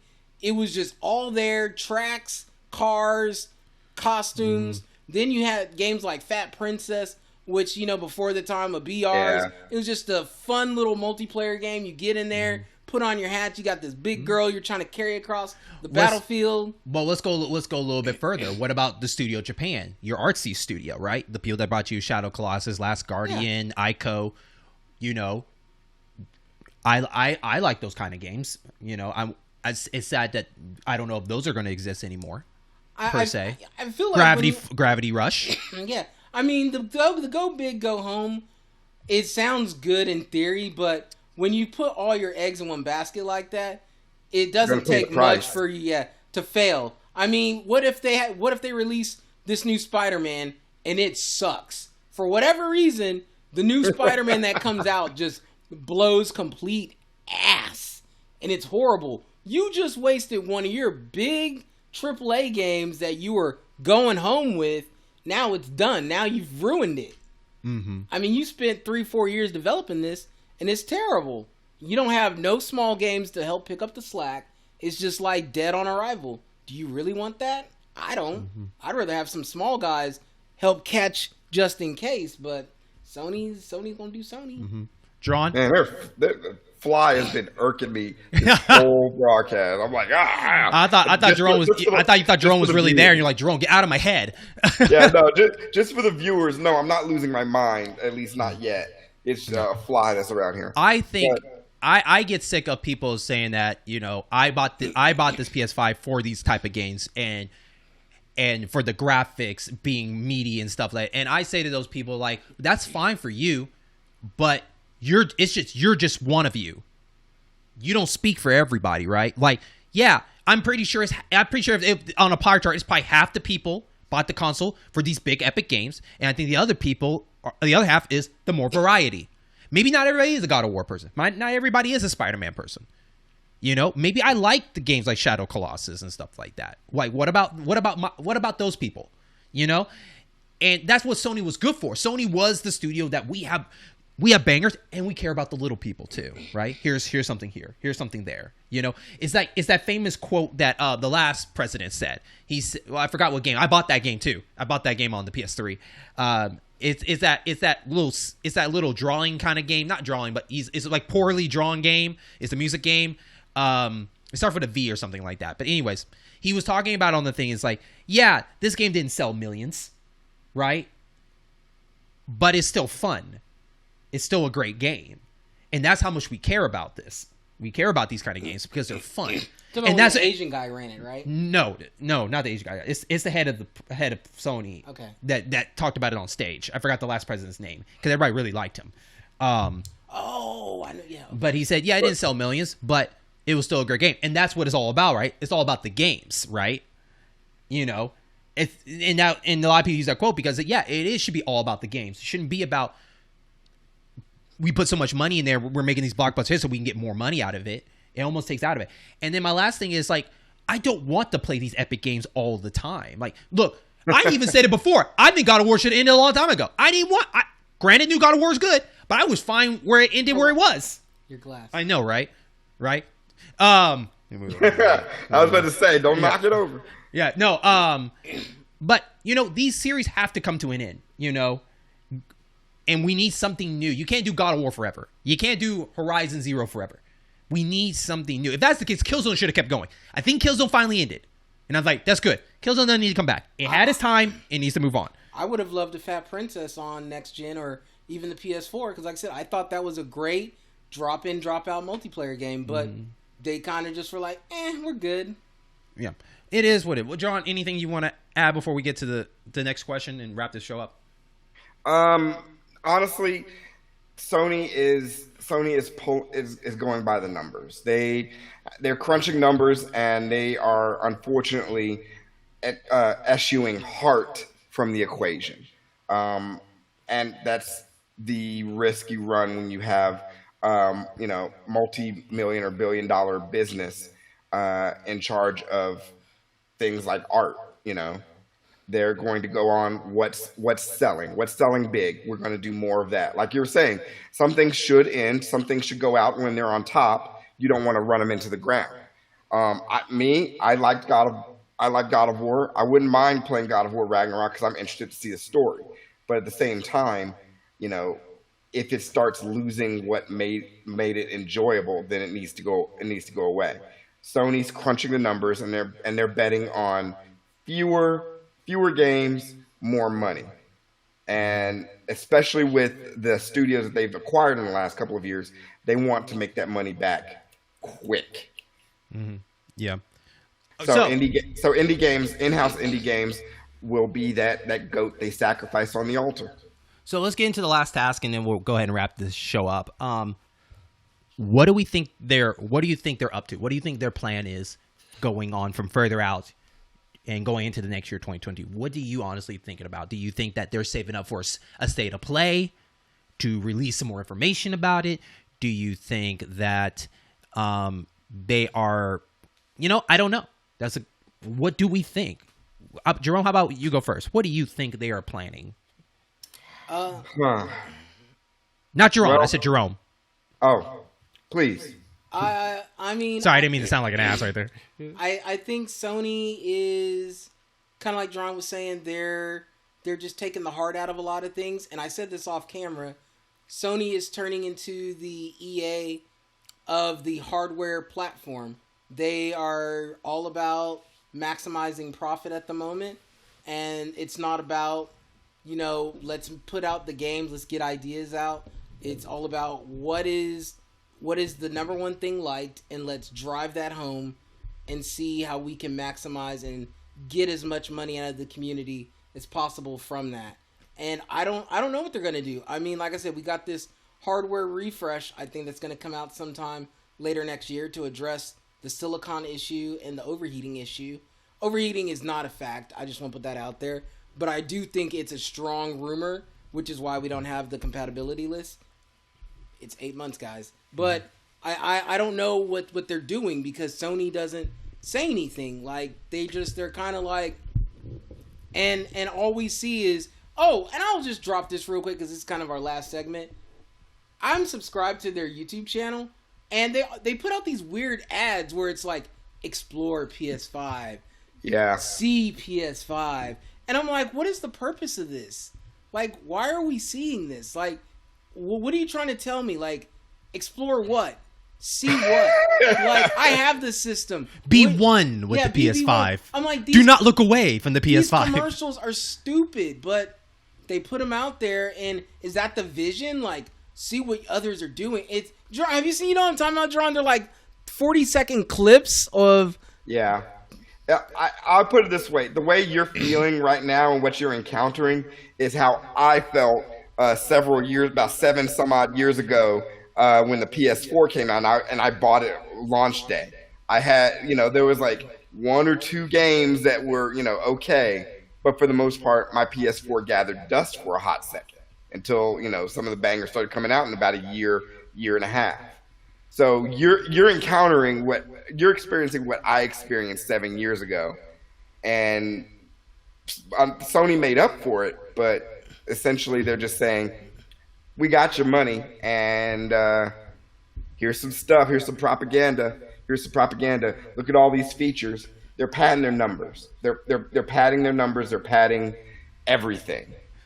It's okay. I mean, cool. Sony can do this, can do that. It can make these clips. Sony can't give you customized backgrounds like the PS4 can. The PS5 isn't. The PS4 can. So if I go to the PS5, I lose my Final Fantasy background. I lose my Spider-Man themes. I lose all those themes. So well, I mean, Speak, just brother. the little things to personalize. Yeah, just the little things to personalize. So yeah, I'm just saying, I am very glad I didn't, jump and try and grab a PS5. I've had a few opportunities, but I don't expect to really get the urge to own one until 2022, mid 2022. Okay, so I am going to throw out some guesses. I'm going to play some prediction guesses here. And most of the time I'm 100% wrong, but I like throwing them out there because I'm still holding on to my Halo 2022. So, because they haven't had a date yet. So, and I want my bet. So, my prediction is I think Sony is trying to build up something that they're going to talk about maybe in October.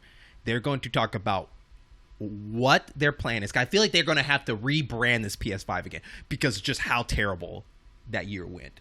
Like, not a lot of people get it. So it feels they have to start over.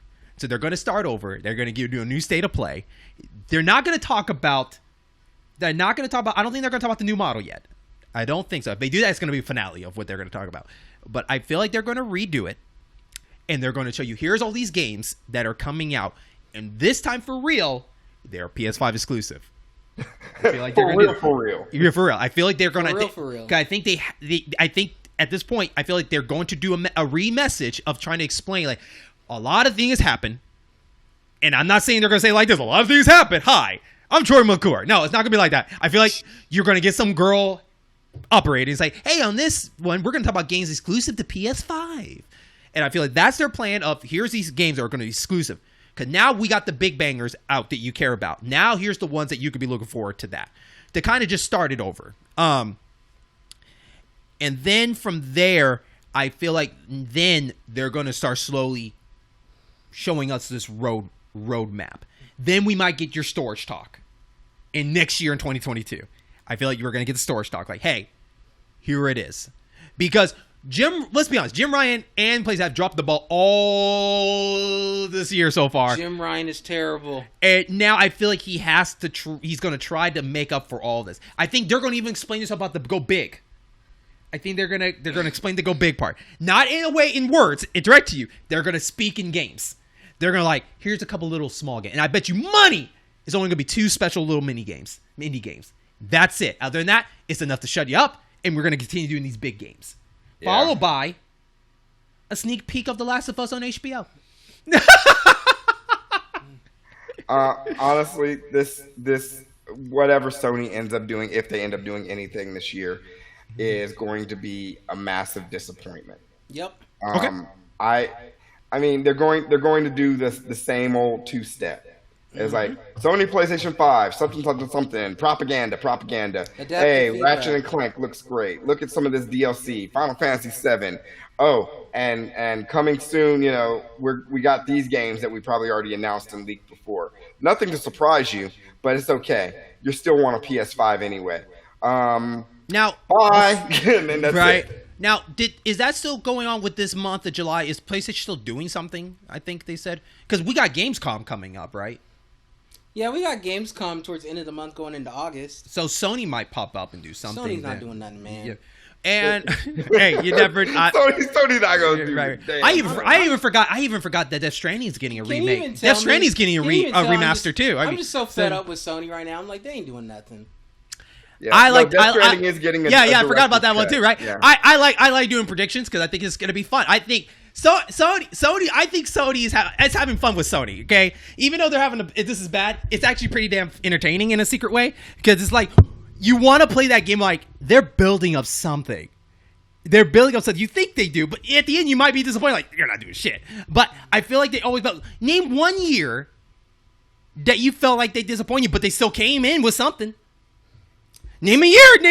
It's not the same, man. It's not the same this year, huh? 2014, 2015. The oh, really? You remember that? You remember that really well? 'Cause I don't remember what games. I forget that. PS5 has just been so disappointing.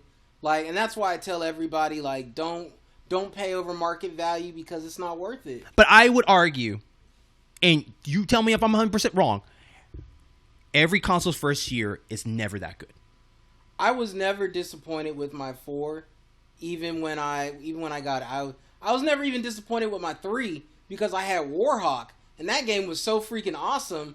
Like I didn't even think about another game for probably like 8 or 9 months. Okay, so you have one, but what about Xbox? Their first year, it was just only Halo. Sure, it was enough to get them through.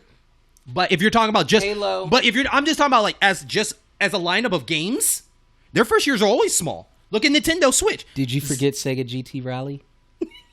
Mixed with Grand Theft Jet Set Radio. Yes, I do. Yes, I do remember that. Anyways, how dare you? No, but Switch. Zelda carried that whole thing until the fall. Yeah, Zelda. And then Mario came. Zelda got some broad-ass shoulders. With the Mario Kart Definitive Edition. Right? Yeah. To come on top of that. So you just named 3 games that came out in 1 year for the Nintendo Switch. A beefy game, Breath of the Wild. Uh-huh. Mario Kart 8 Definitive Edition because let's face it, 15 million Wii U sold.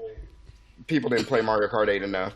And you got Splatoon, Splatoon 2. Mm-hmm. You got Mario. Nintendo Switch actually had several games that came out 2017. It's just that it's Zelda and Mario that people were looking forward to. Nobody cared about 1-2 Switch. Nobody cared about snipper clips.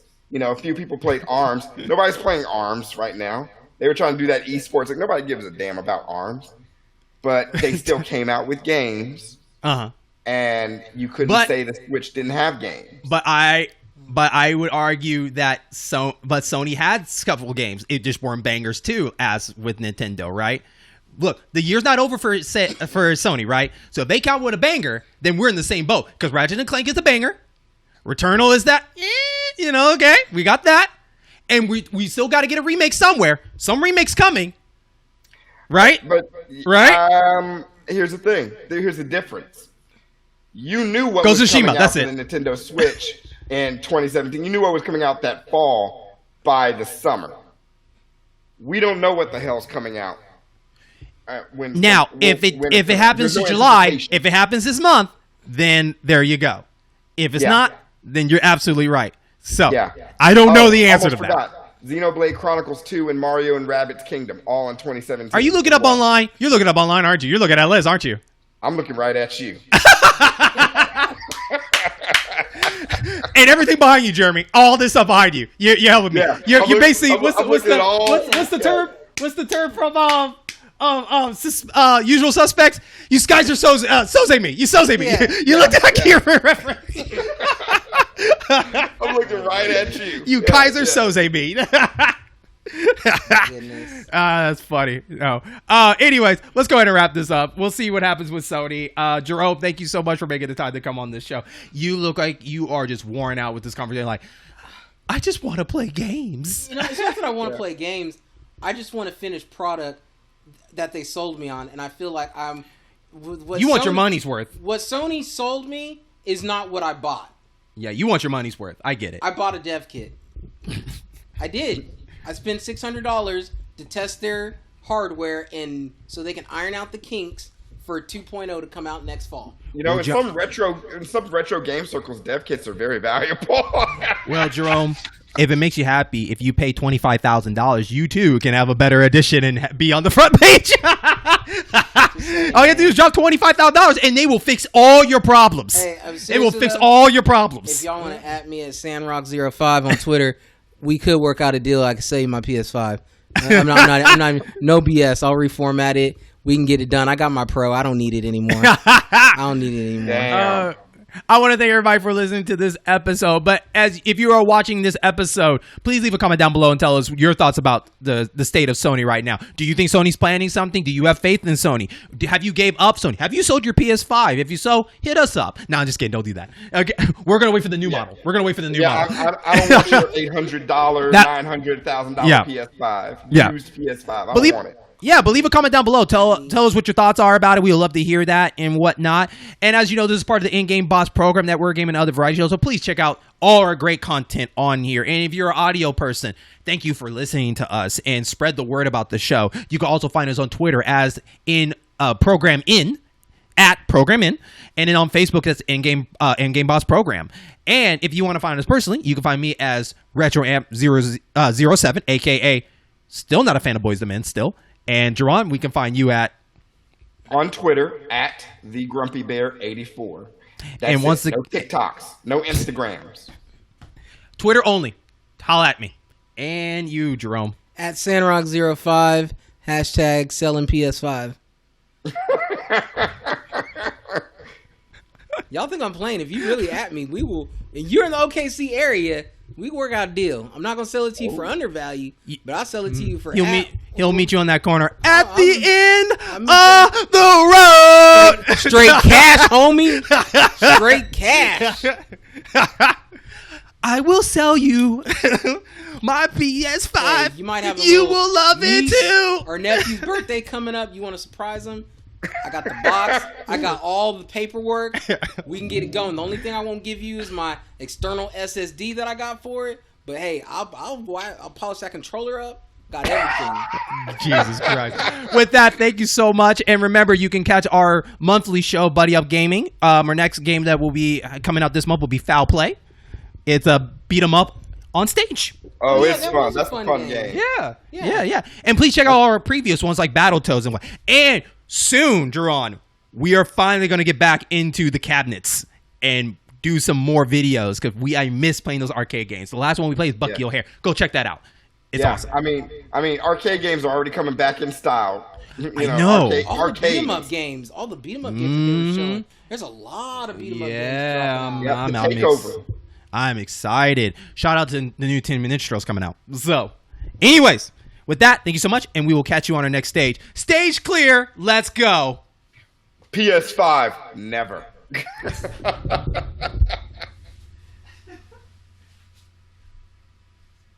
I hope I get hit up too.